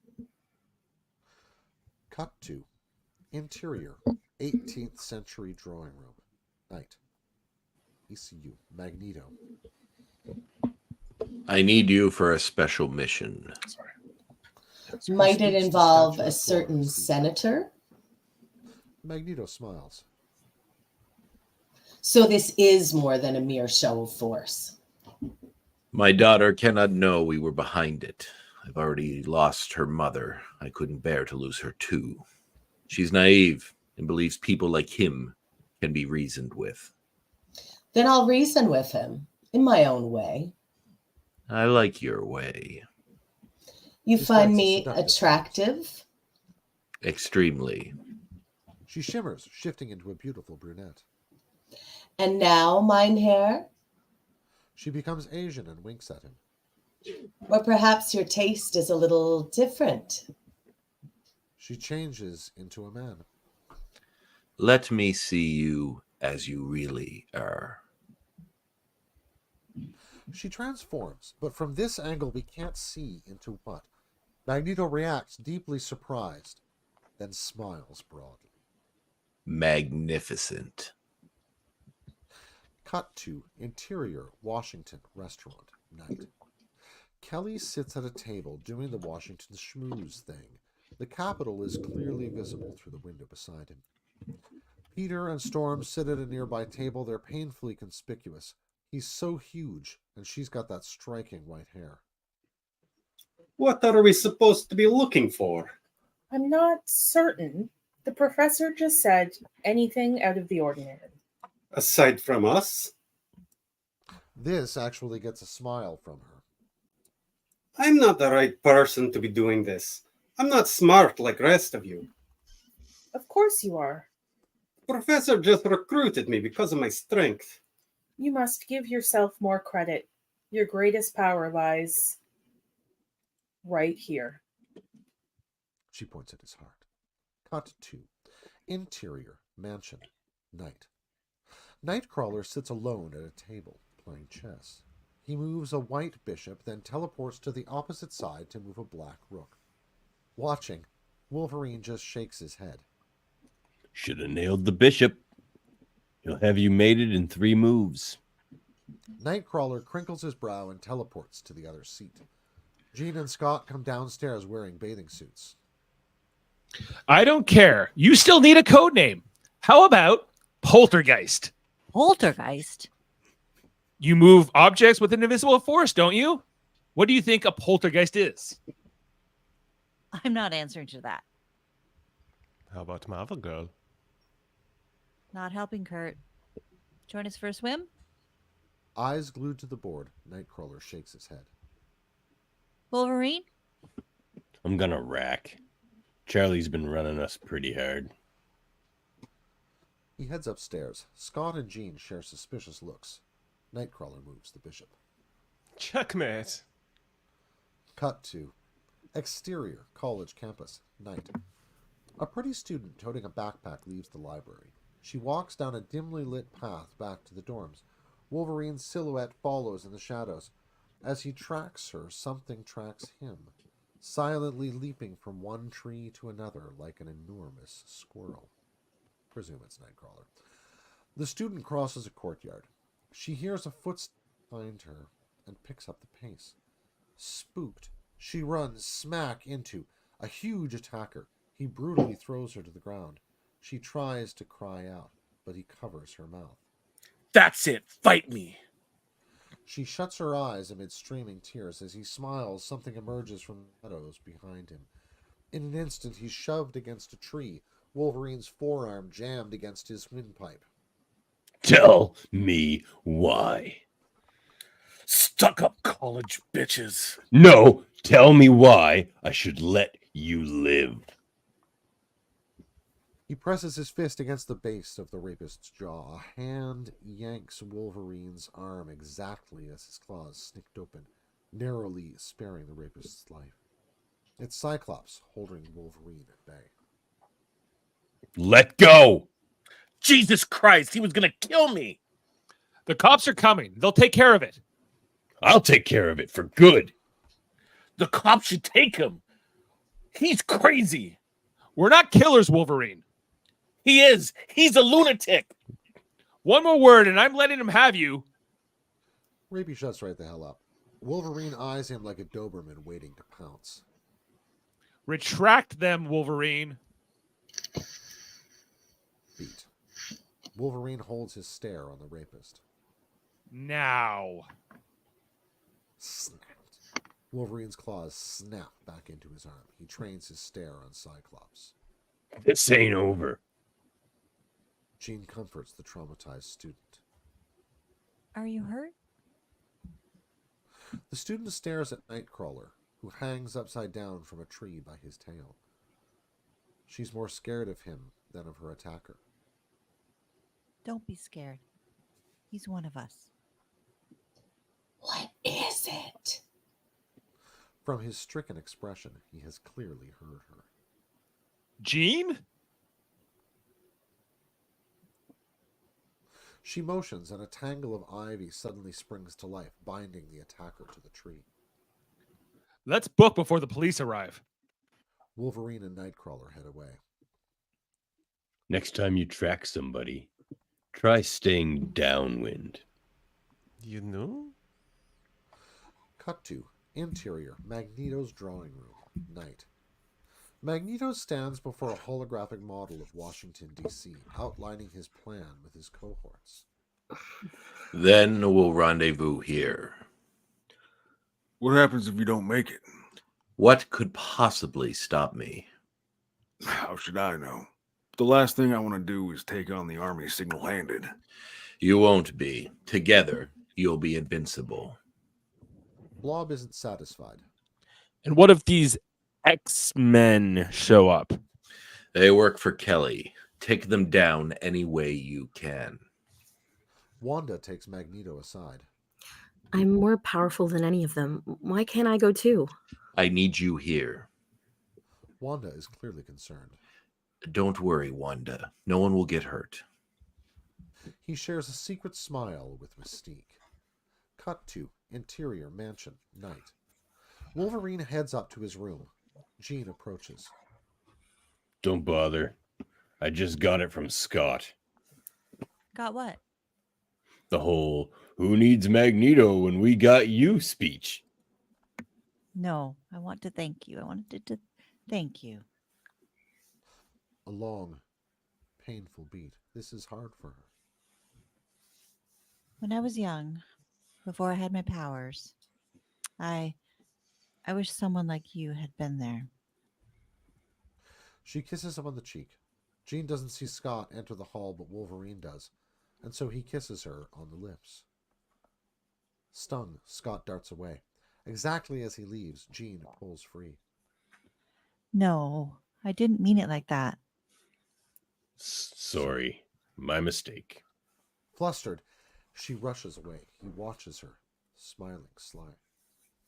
Interior, Scott's room. Scott stares at the ceiling in open agony. He barks orders to himself like a drill sergeant. No, you do not care. You do not care about her.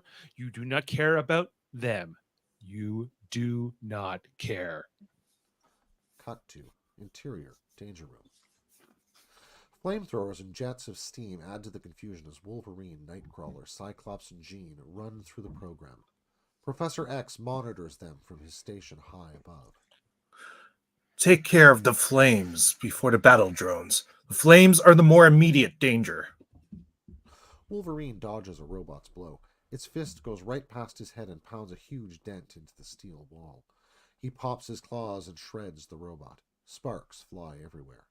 Wolverine, I specifically said to focus on the flamethrowers. And I specifically told you, stay out of my head. Regroup with the others. I'm warning you for the last time. Adapt to our methods, Wolverine. Wolverine snaps, his eyes burning with an animal fury. He leaps onto a robot's back, springing at the control booth window. Interior control booth. Glass shatters in all directions. Stay out of my goddamn head! Cut back to the danger room. Pinned by flames, Cyclops barks orders to the others. Nightcrawler, get up there, now! Cut back to the control booth. Nightcrawler teleports in and grabs Wolverine, which only makes him madder. He shoves Kurt away and goes for Xavier. Xavier straightens, focusing his powers on Wolverine's mind. Wolverine sobers, momentarily pacified. Then he shakes it off, thoroughly enraged. You don't listen, asshole. Jane's TK force pins him to a wall as Cyclops runs to Xavier. You all right, Professor? Yes. Crawling around in our heads? You're worse than Magneto. Well, Professor. You're right, Scott. There really isn't any choice. Why are you talking about me like I'm not even here? Xavier trains his mind on Wolverine, who instantly stops struggling. His eyes glaze over and his body sags. What are you doing? Stay out of my goddamn head. Jean lets him sink to the floor. Cut to exterior mansion, day. Scott and Nightcrawler load Wolverine's gear into his Jeep. That's the last of it. Jean leads Wolverine, who looks like he just got a lobotomy, and helps him into the Jeep. Thank you. Very much. The professor watches him drive away. What will he remember? Everything. Off their looks. Everything except us. Cut to exterior road, day. Wolverine drives, smiling absently. Then he shakes his head violently. Shakes it again. He closes his eyes, reopening them just in time to avoid a head-on with an 18-wheeler. The Jeep swerves into a ditch. Wolverine fights for control of his mind. He becomes enraged, boiling into a naked fury. Then he calms. Pacified, he pulls back onto the road and continues on his way. Cut to exterior, the Capitol, day. Senator Kelly walks up the Capitol steps as Peter and Storm watch from a safe distance. Suddenly, 7-year-old Jimmy runs past, pursued by a bunch of kids. Shouting and laughing, they are clearly playing. He turns and raises his hands as if firing energy at them. Take that, humans! Some of the kids fall over, dead. The others run for their lives. Jimmy chases them. You better run. I'll kill you all. I'm a mutant. Storm is dumbstruck. They are only children. By the time they grow up, They will hate us as they learned when they were only children. Peter's watch bleeps. Cerebro is going crazy. We had better contact the professor. Sitting on a park bench far away, a really fat guy watches them from behind a newspaper. He lowers it, revealing himself to be, surprise, the Blob. He smiles at the old woman sitting beside him. She speaks into a comlink. Magneto, they haven't spotted us, but they know we're here. Well done. Cut to interior mansion computer center, day. Xavier mans his Cerebro terminal as Scott peruses a tactical map of the U.S. Washington, D.C. blinks red. And then my tracker went right off the scale. Scott hits a button, and the screen fills with a detailed street map, aglow with 7 blinking red cursors. I've got it on screen. Cerebro's picking up 7. Ororo, myself. Who are the other 5? You and Storm stay put until the rest of us get there. Understood. Cyclops, are you ready? Do we have a choice? Cut to exterior, interior, Blackbird, day. The Blackbird rockets south. Nightcrawler and Scott at the helm. Jean walks through the main cabin. She opens a storage compartment to discover Wolverine is polishing off a beer. He tosses her the empty can. You recycle? Scott, we've got a situation here. Scott enters. Seeing Wolverine, he sighs explosively. I know what you're thinking, but you have to let me stay. Why? So you can show me how it's done. Fair enough. He fires an optic beam, glancing off Wolverine's skull. It jolts him, knocking him cold. That's how it's done. Cut to the same, minutes later. Wolverine is gagged and zip-tied to his seat. Scott adds duct tape for good measure. There's no way Wolverine can possibly get out. It's a wonder he can breathe. He struggles insanely, glaring murderously at Scott. Isn't this a little much? No, this is. He sticks a mask, hooked up to a tank of anesthetics, to Wolverine's face. Wolverine struggles not to breathe, then must. One lungful, and he's out. Jean opens her mouth to protest. I don't want to hear it. We've got bigger problems ahead. Cut to interior, Capitol Hill, Senate chamber, day. Senator Kelly addresses full session. Colossus and Storm in the balcony.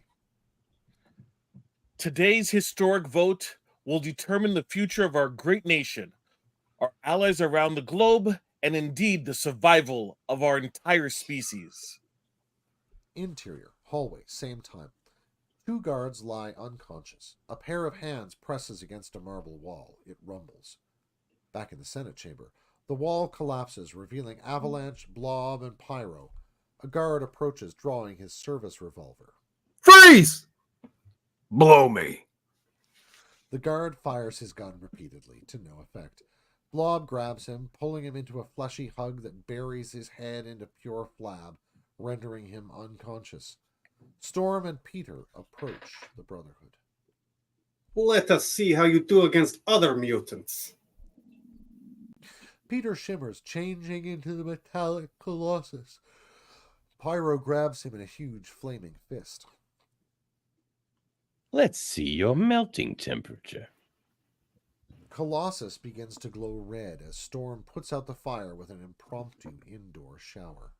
Bystanders scatter. Secret Service agents hustle Senator Kelly from the confusion. This way, Senator. I knew it was only a matter of time. Storm kicks up a windstorm that blinds Blob in a hail of paper. Son of a bitch! I can't see! Avalanche! Keep them off balance. Avalanche touches the floor, making the room rumble. If we fight in here, innocent people will be hurt. What should we do? Invite them outside? There! Taking her cue, Colossus smashes a hole in the wall. They're running. Hardly. She summons a gale that blows the Brotherhood outside where, exterior, the Capitol, day. Cyclops, Nightcrawler, and Jean approach. Stay together. Don't let them split us up. Storm and Colossus join the other three, and the X-Men stand united against Avalanche, Blob, and Pyro. Avalanche shakes the team off their feet with a huge trembler. Storm, take the advantage. Storm rises into the sky, chased by one of Pyro's living fire serpents. What advantage is that? Blob tosses a limousine at the others. Jean deflects it, and he lumbers toward them. Which one of you pussies is man enough to take me on? Cyclops fires his beam to no effect. Jean pelts Blob with rubble and debris which harmlessly bounce off his flabby hide. Nice try, Sugar Little. She angrily fills his mouth with asphalt. Enough with the sugar lips already. Enraged, he advances toward her as Cyclops steps between him, firing his force beam at full blast. Monitor image. Blob grabs Cyclops, viewed in high resolution. Interior, drawing room, night. Magneto watches Cyclops struggle on a bank of monitors. Wanda, you must see this. Wanda? Magneto thumbs an intercom button. Interior, Magneto's futuristic complex. Various shots.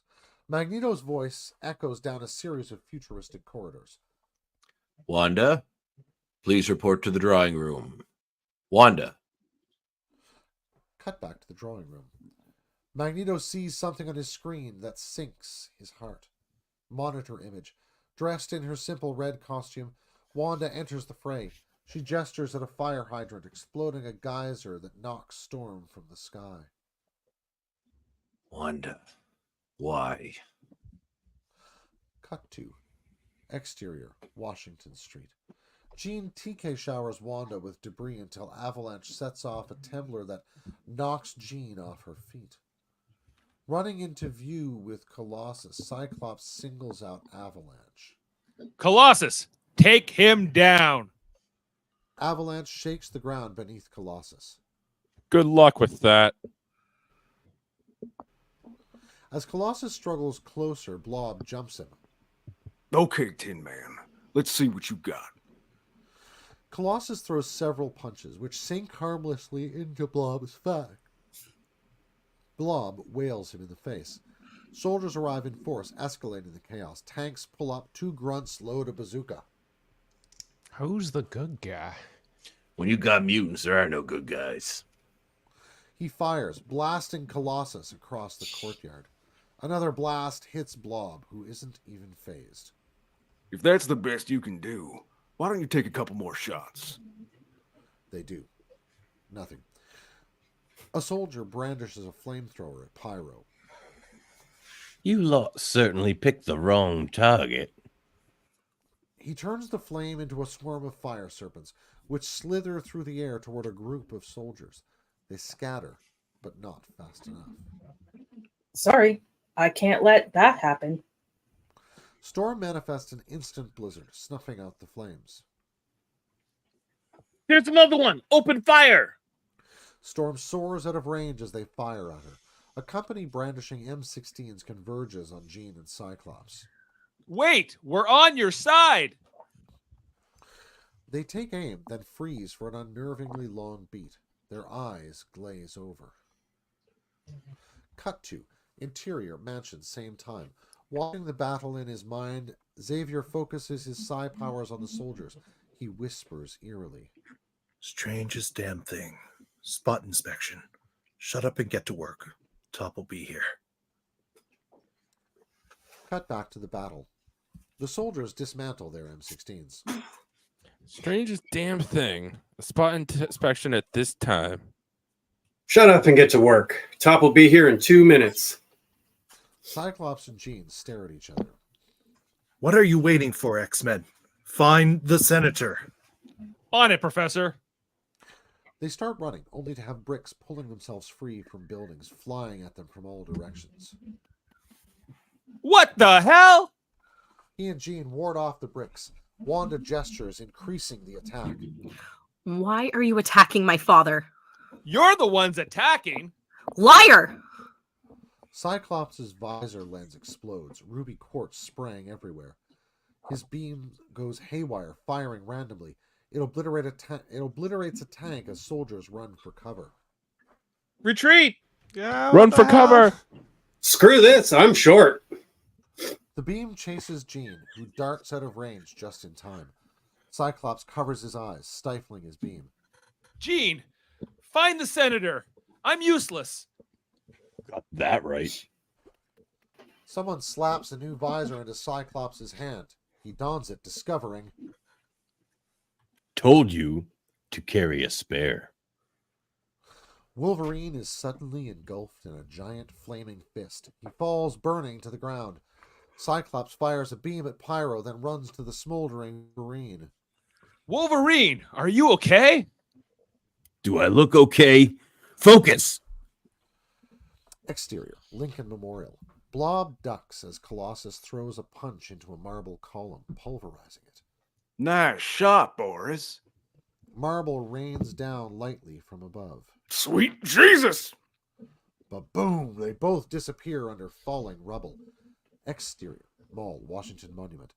Avalanche focuses his powers on the Washington Monument. One national phallic symbol coming down. Fissures form as the entire building quakes. Sections fall away as Jean and Scott watch in horror. The top half tips, falling right toward a group of onkers. Jean! On it. Jean TK shoves the victims out of the way an instant before it crashes down. Nice. Suddenly, the ground shakes as Avalanche focuses his powers on the ground around them. Cyclops can't aim his beam. Nightcrawler teleports onto Avalanche's shoulders. clubbing him over the head. Guten Nacht, mein Freund. Thanks, Nightcrawler. Now, see if you can find Kelly. Das Arschloch? Why me? Now, Kurt. Nightcrawler disappears. Then the ground rumbles as exterior, Lincoln Memorial. Colossus rises from the rubble, shaken, reverting to human Peter. He staggers away just as Blob rises, amused. Where are you going, son? Freddy's not done with you yet. Peter sags by the Lincoln Memorial's reflecting pool, winded and gasping for breath. He's had enough. Come on, comrade. One more round. Blob charges at Peter, who changes back into Colossus and flips him into the water. Storm! Now! Storm swoops into view. With a wave of her hand, the pool is instantly frozen. Now encased up to his neck in solid ice, Blob isn't going anywhere. Good thinking, Peter. Pyro manifests a flaming cobra, which hisses at Jean. How about a little fire, Scarecrow?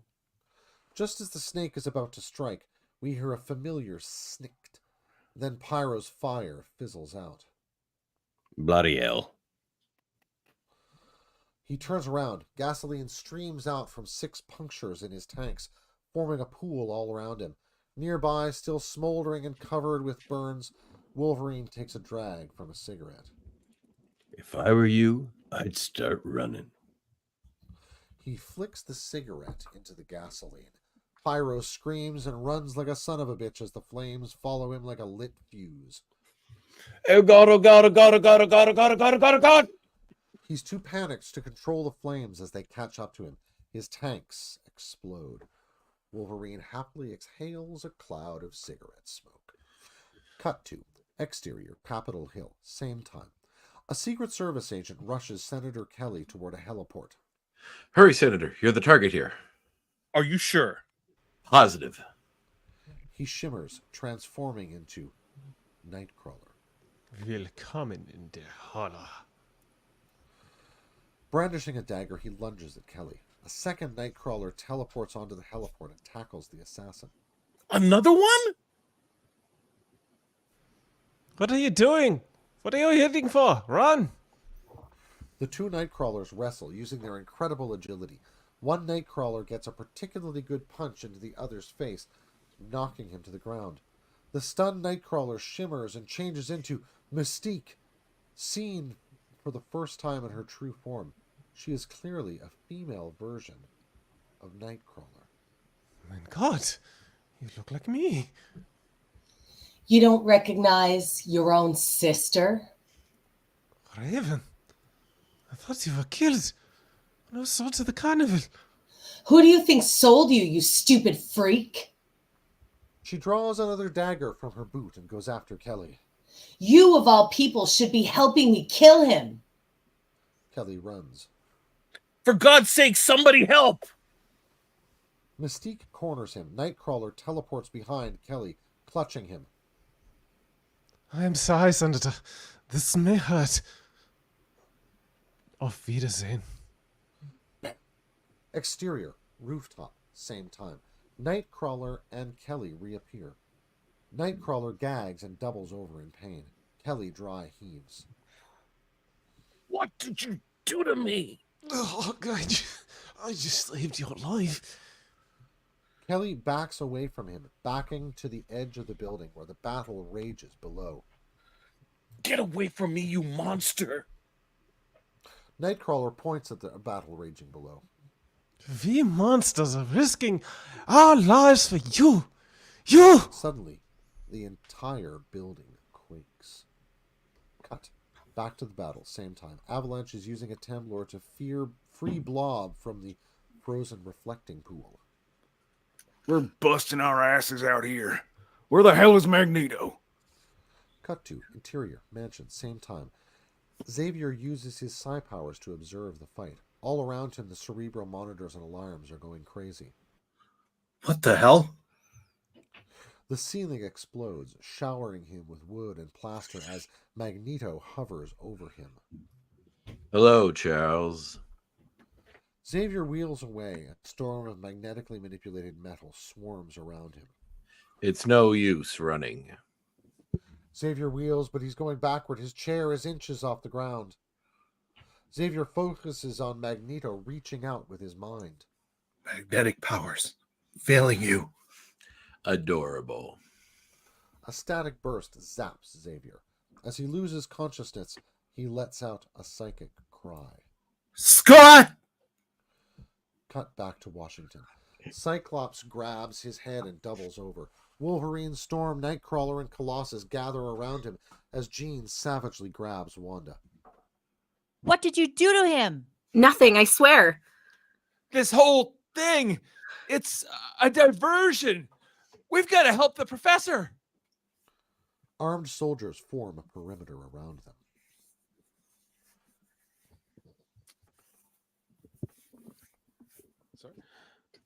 Stand down. Kurt, fire up the Blackbird. We're getting out of here. Nightcrawler teleports. You think they're just going to let us leave? Surrender immediately. We need a diversion. That's you, Storm. Whip up something big. I won't be able to control it. This ain't the time to get squeamish. I will not repeat myself. On your knees. Now, girl! With a flash of lightning and a thunderous explosion, she blasts Wolverine off her, setting off an instantaneous hurricane. Swirling clouds circle the sky as Washington as all of nature rages out of control. The tempest howls like a symphony of madness and anarchy over the blasting winds. Turbines roar. The Blackbird hovers above them, lowering to the ground. The X-Men rush inside, Cyclops leading Wanda. Punch it, Crawler! The Blackbird streaks away from the soldiers' ground fire. Cut to interior, Blackbird, day.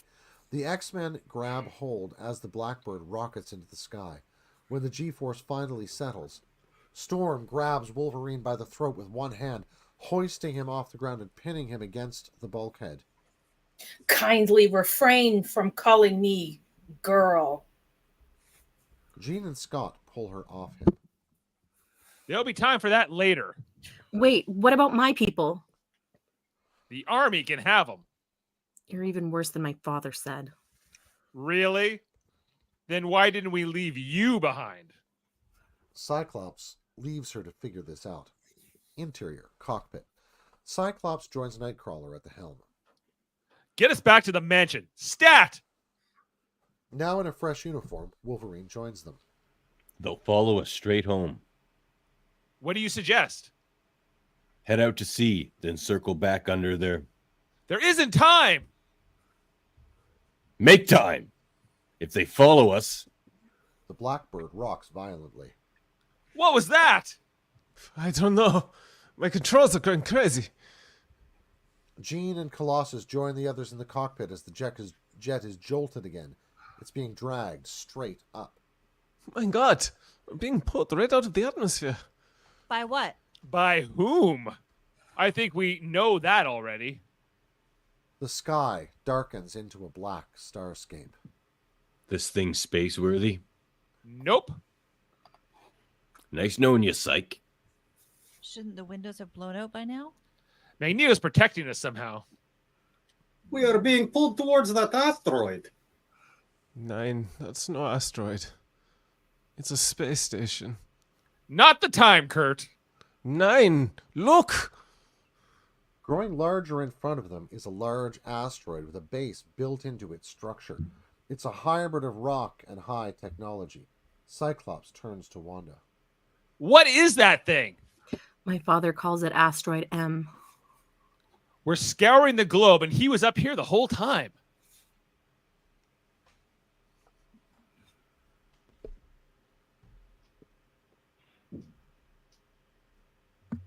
Davan. Wolverine. We're scouring the globe, and he was up here the whole time? Davan. I think he's frozen. Yeah, he is frozen. Oh, I thought he was just deep in thought. Yeah, that's what I He's absorbing everything. Do you want to try to get him back on or have someone fill in? Probably try to get him back on. Yeah, let's get him. Yeah. Just 2 seconds here. He wants to Intermission. Let's all go to the lobby. Let's all go to the lobby. Let's all go to the lobby to get ourselves a quick snack. Now I'm hungry. The horrifying thing is he's going to beat himself up about this so much. Oh yeah, he's gonna be so mad. I know. Unfortunately. I know. Yeah. We'll have Poor to guy. send him to the lawless regions of Winnipeg. Yes. Maybe we'll fly to Winnipeg, but not here. Yes, the most terrifying place in Canada, Winnipeg. That's so good. Anybody who's been there can attest it. Yep. Oh my god. Did he message us at all? About this? My phone died, so. It says internet died. Oh no. no. Can you come back? What page are we on? 84, yeah. Okay, let's see here. Okay. Is he able to come on his phone? I just asked him. But What's the line we're looking at here? Well, we're just waiting for Davan to come back. But he said his internet's down, isn't it?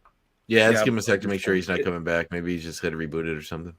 Eamon's ready to take the Wolverine claws. Yeah. That's his understudy. Someone joined. He's back. He's back. All right. Okay. Yay! This leader's returned. Sorry about that. My Oh, internet alright. died. That's okay. It froze when you were like looking down, so it really looked like you were just like totally in thought and not like it. For a minute, we're all like, "Wait, is he just pensive or is he coming back?" Well, Just sorry really about thinking about derailing his next the, line. the live Okay. stream We'll there, just pick fellas. up with My it. internet's No been worries. choppy the Page whole 84 time, though. there. So we're at 84? At bottom of age Yeah. 84. So we're scouring the globe, and he was up here the whole time. What's our play? Cyclops shakes his head, thoroughly at a loss. At least got something in our favor. Something he wants. Ignore him. You're a guest, not a prisoner. Will Magneto show us the same courtesy? Exterior, asteroid M. The Blackbird is dragged through a magnetic shield into a hangar. Cut to interior, asteroid M, hangar. It settles softly on its landing gear. The hatch opens and the X-Men emerge, ready for battle. Magneto peers down at them from an observation platform. Hello, Wanda. I trust you haven't been mistreated. No, Father. Now you can release our ship.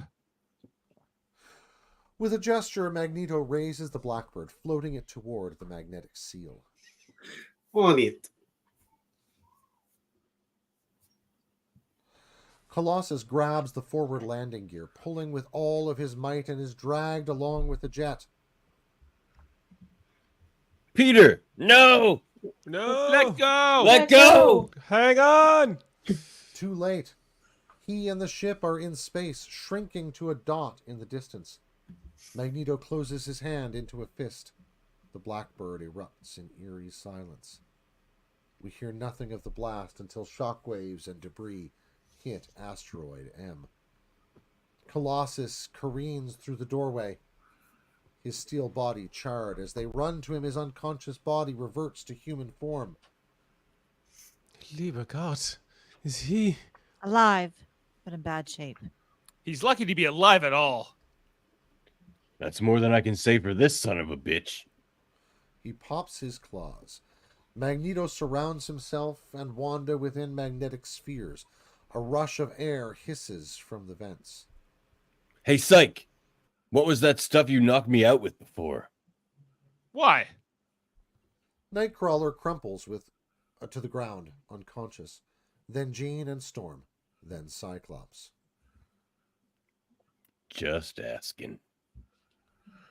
Cut to the same. Later. Cyclops awakens. He and the X-Men are locked inside futuristic prison chairs. Magneto and Wanda loom over him. Good morning, Mr. Summers. Cyclops struggles to speak, but can only gurgle like a newborn. Sorry, the neural inhibitors in your chairs cut off your higher functions.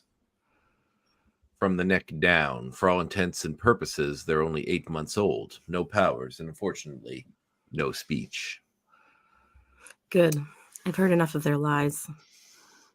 Magneto tests the restraints on Cyclops' chair. They should hold them while I prepare their cryo chambers. Wolverine growls murderously. Down, boy. Magneto After a pats 100-year him. nap, you'll awaken to a whole new world. In the meantime, Nanny will see to your every need.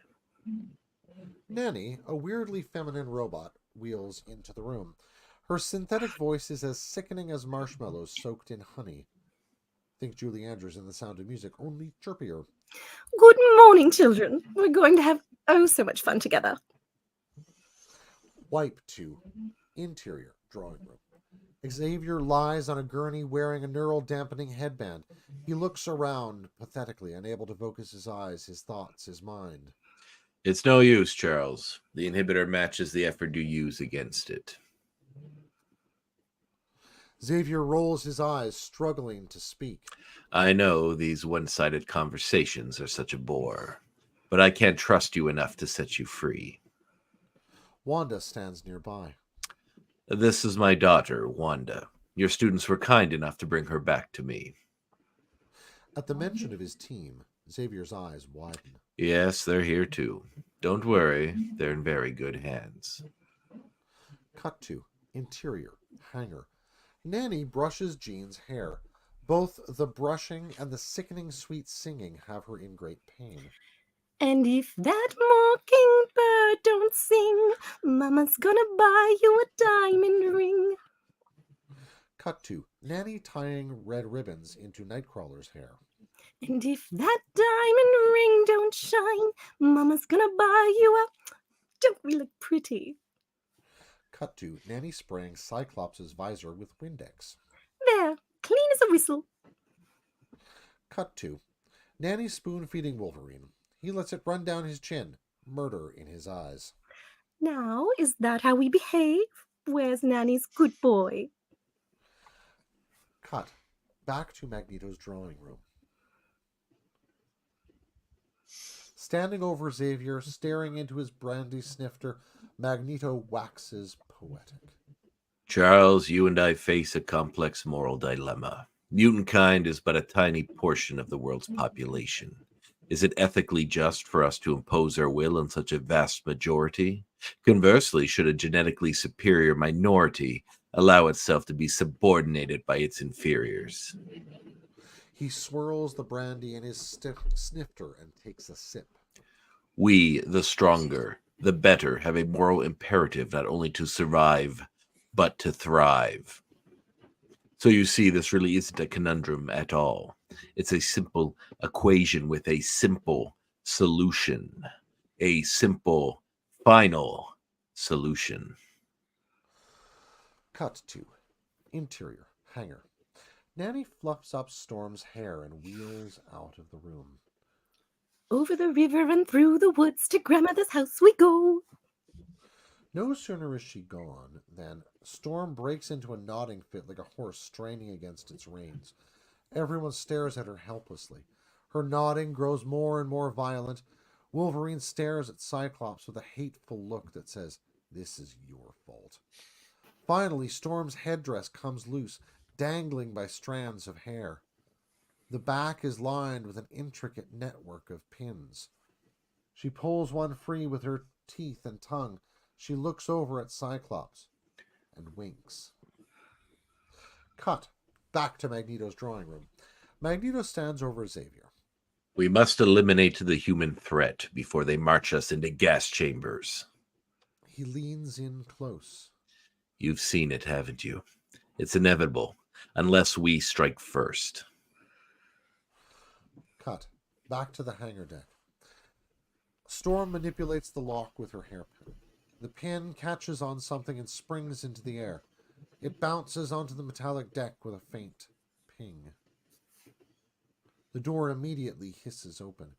Nanny wheels in, trundling over to Storm. My gracious, what have you done to yourself?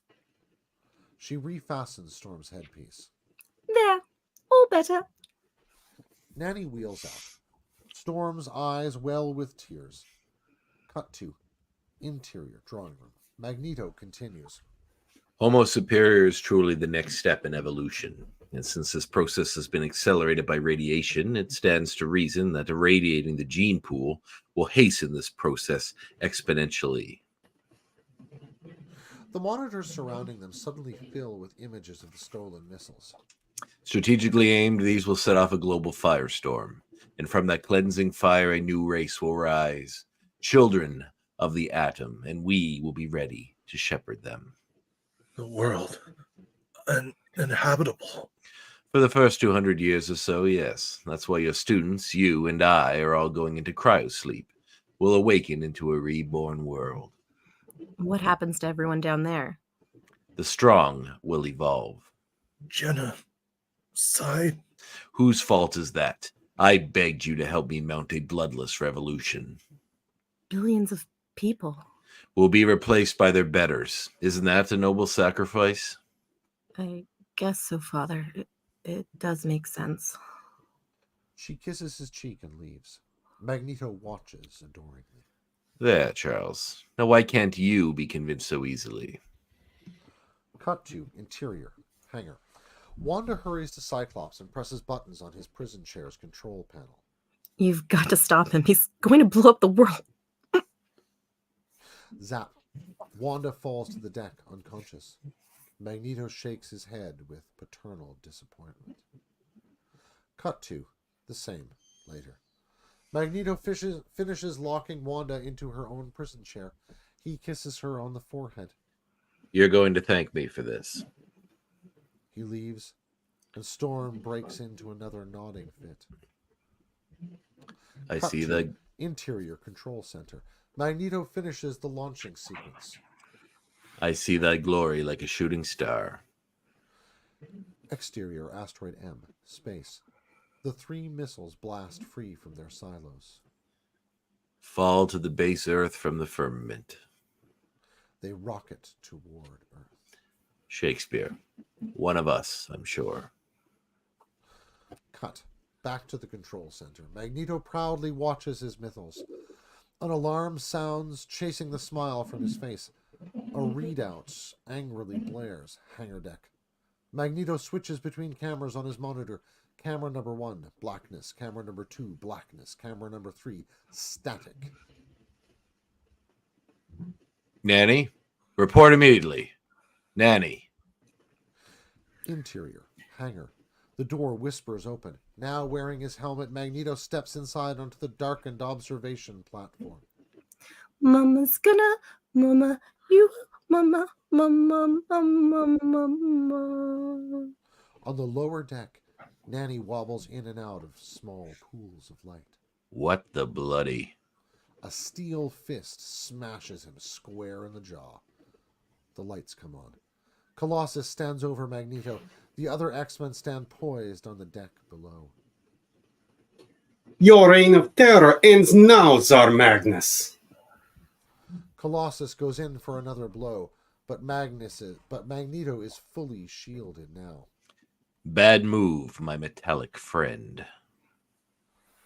He repels Colossus, clanging into a wall, leaving a huge indentation. You're too late, X-Men. Magneto motions, throwing a switch. Gas hisses from the vents. Wanda gestures. The vents slam shut. Thanks, Wanda. Jean motions at the platform. It collapses beneath Magneto, crashing to the deck below. This is the guy you've been pissing your pants over? Wolverine is on him in an instant, swiping against Magneto's field. Nightcrawler teleports onto Magneto's shoulders, pulling off his helmet and bashing him over the head with it. Heavy is the head that is crowned, nicht wahr? Momentarily distracted, Magneto lets his field drop. You can't win. The warheads are. Wolverine slices into the thick hide of Magneto's body armor. Magneto reaches up at Nightcrawler, zapping him with a huge static charge that sends him flying across the room. Gute Nacht, Herr Wagner. He focuses his power on Wolverine, ignoring Scott's beam, which harmlessly glances off his restored magnetic field. Wolverine's claws turn toward his face, threatening to gouge his eyes. Not just your claws, your entire skeleton is metal. He sends Wolverine bouncing off bulkheads, the deck, the ceiling. If you're looking for a violent death, you've certainly found it. He projects Wolverine toward the open magnetic space door. Let's see how well you heal from explosive decompression. Wolverine's face fills with something we haven't seen before. Naked, unbridled fear. He digs his claws into the metal floor, scraping his way to a slow stop, inches from the airlock. Storm, do something! With what? There's no weather for me to control. Colossus is back on Magneto, pounding at the field with all his might. That's right, Colossus. Don't let up! Cyclops fixes his optic ray into a fine beam, further wearing Magneto down. Wanda is clearly afraid, her emotions clearly mixed. Don't hurt him, please. Hurt? Him? Magneto blasts Cyclops and Jean. Father, no! Wanda lashes out, aiming her hex powers at Magneto, blasting him across the room. He throws the field around her, entrapping her. Stay out of this. Wolverine tugs at the floor. He still can't free his claws. Hey, Red, a little help? Jean's preoccupied. She uses telekinesis to rip wires and pipeline free from the walls. They wrap around Magneto. Stupid, stupid children. One charge and they explode off him, showering shrapnel at Jean. Jean! Cyclops lets loose a barrage of optic blasts. Magneto whips him across the room with a huge cable. Wolverine strains to free his claws, muttering angrily. We're jerking ourselves off here. We can't beat this guy. Wolverine finally yanks his claws free. Great, Wolverine! Hit him! Wolverine sheaths his claws and disappears down a corridor. Wolverine! Interior corridor. Wolverine runs through the futuristic complex. He stops in his tracks, seeing something that makes him smile. A row of escape pods. Cut back to the hangar. Magneto hovers high in the air, surrounded by X-Men, more annoyed than threatened. I've given you enough time to surrender. He magnetically forces Wanda against a wall, securing her with cables. I'll deal with you later.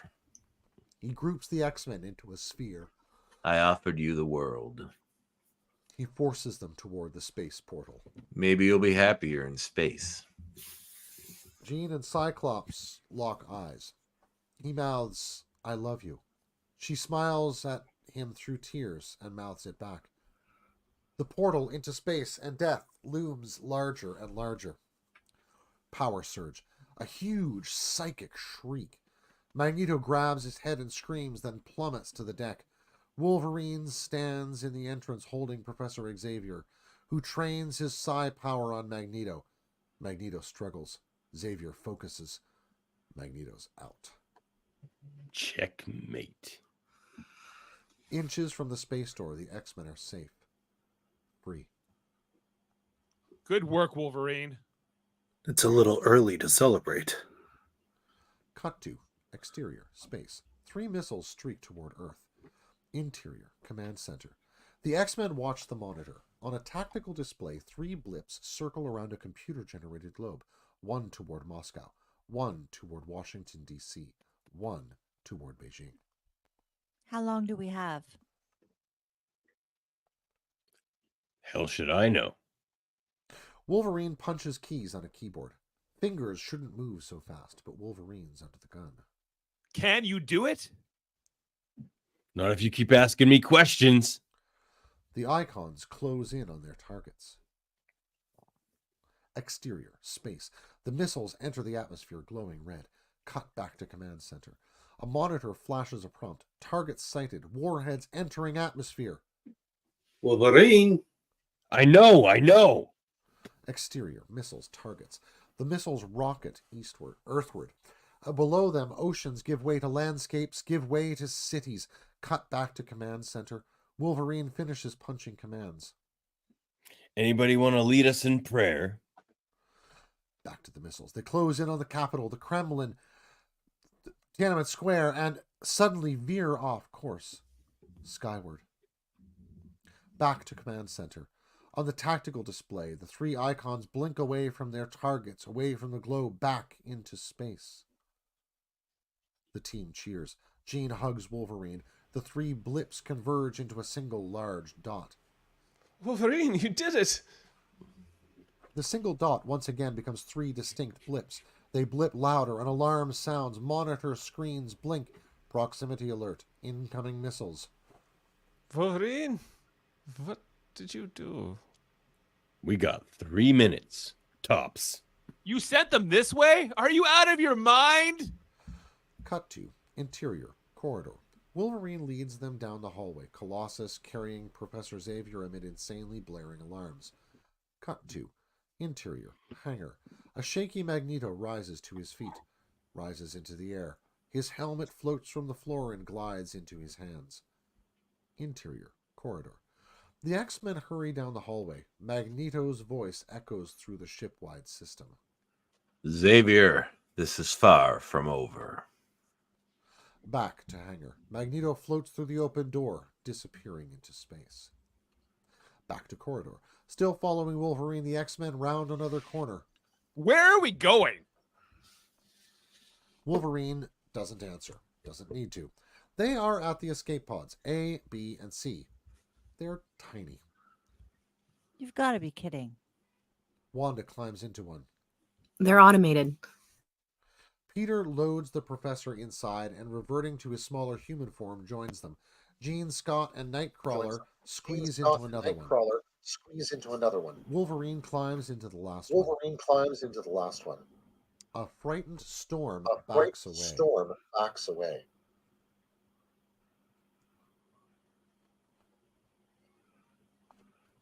Yeah, we got time for this. He yanks her inside. Over her fearful cry, the pod blasts clear. Cut to exterior, space, asteroid M. The missiles hit asteroid M. In the icy silence of space, it blossoms into a white sphere. Shockwaves pummel the pods. Interior, escape pod. Wolverine cradles Storm like a small child, soothing. Shh, close your eyes, Aurora. Picture the sky. She hugs him tighter. Exterior, pods. They enter the atmosphere, glowing red, then white. Interior, pod. Storm clutches Wolverine desperately. His embrace is calming. Exterior, ocean. Day. Floating down by parachute, a pod splashes into the ocean. Then another. Far in the distance, the third. The closest one's hatch explodes. Storm bursts into the sky, circling and swooping like a bird. Exterior, another pod. The hatch is already off. Xavier comforts a tearful Wanda. He really isn't evil. He didn't mean to. I know. We were friends once, a long time ago. Where will I go now? You can have a home with us. Exterior, the third pause. The hatch opens. Jean and Scott rise from inside.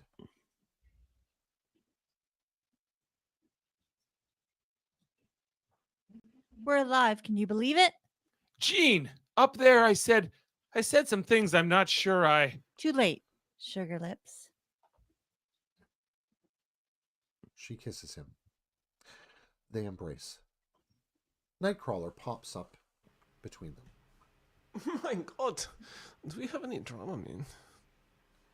Far above them, Storm arcs higher, higher. Dissolve to interior, Xavier's mansion. Day. TV images. The 6 o'clock news is full of the battle between the Brotherhood and the X-Men, taken by handheld cameras. A shaky camera captures Storm saving a group of soldiers from Pyro's flame lion. Eyewitnesses report a group of heroic mutants foiling an attack by a band of mutant terrorists. TV image. The Capitol heliport. From the battle, shaky handheld shots of Nightcrawler fending off the dagger-wielding Mystique. The apparent target was Senator Kelly, who was saved by one of the good mutants. Nightcrawler bamps in front of the TV and bows. I'll be signing autographs after the show. A spent beer can beans him in the head. Move it, Elf. TV image, Capitol Hill. The Senate floor buzzes with activity. Ironically, Kelly's own mutant registration bill went under a vote today and was soundly defeated, with Kelly himself voting against it. Cut to the Anchorman. Still ahead, more on last night's spectacular extraterrestrial light show, with scientists confirm was a solar flare. Interior. Mansion, living room, day. The assembled team watches the news, relaxing after its major victory. We're safe. For now, maybe. What about Magneto? He's the least of our problems. He wasn't the one who almost nuked us.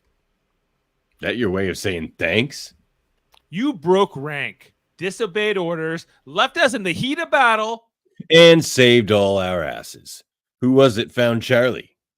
Eh? you destroyed the station. Who knows what we could have gained up there? What? Who would have gained? China? Russia? The CIA? Al Qaeda? It was too dangerous to leave around. You're out. Says you. That's right. As field commander, it's my prerogative. Wolverine takes a step towards Scott. This has been a long time coming. Colossus shimmers into his armored form. Xavier raises his arm, stopping him. Tell me why. Are you kidding? You're a loose cannon. No. Tell me why I should let you live. He pops his claws. Scott doesn't even flinch. They lock eyes. Pure hate. After a long, scary beat, Wolverine retracts his claws. You're not worth it. Report to the hangar at 2200 hours. We'll drop you wherever you want to go. Fine. He turns, walks past the others, and heads up the stairs. Cut to interior, mansion, night. A lone Wolverine carries his gear down the dark hallway. He stops by a door and knocks. Kurt? No answer. After a long, painful beat, he shoulders his duffel and heads down the stairs. Interior, hangar, night. Wolverine enters the darkened hangar. The shadows are alive. Who's there? He pops his claws and hits a light switch. Everybody's there. Welcome to the X-Men. Hope you survived the experience. This a joke? A test. We had to make sure you can control your anger. If I failed, you wouldn't be here. I know. You're braver than I thought. And a better leader, too. Thanks, Wolverine. They shake hands. Logan. Cut to interior, Pentagon, night. 3 men in dark suits march down a corridor. Interior, briefing room, night. The suits enter. One of them is Senator Kelly. The other 2 are Secret Service. Seated at a large conference table are several scientific advisors, high-ranking military personnel, and at the center, billionaire industrialist Sebastian Shaw, a rugged 6. He rises to greet Kelly. Evening, Senator. I'm Sebastian Shaw of Shaw Industries. I know who you are. Don't bite my head off. I didn't vote against your bill, although it seems you did. Supporting it would have been political suicide. And now we have to share the world with these creatures. They tried to kill me. They tried to kill me. My boys in R&D have come up with a solution to your problem. What kind of solution? The answer to all your prayers. A ghostly hologram, half wireframe, half completed, towers over them. It's a robot. We've seen it like before, ruling the world. It's called a Sentinel. Fade to black.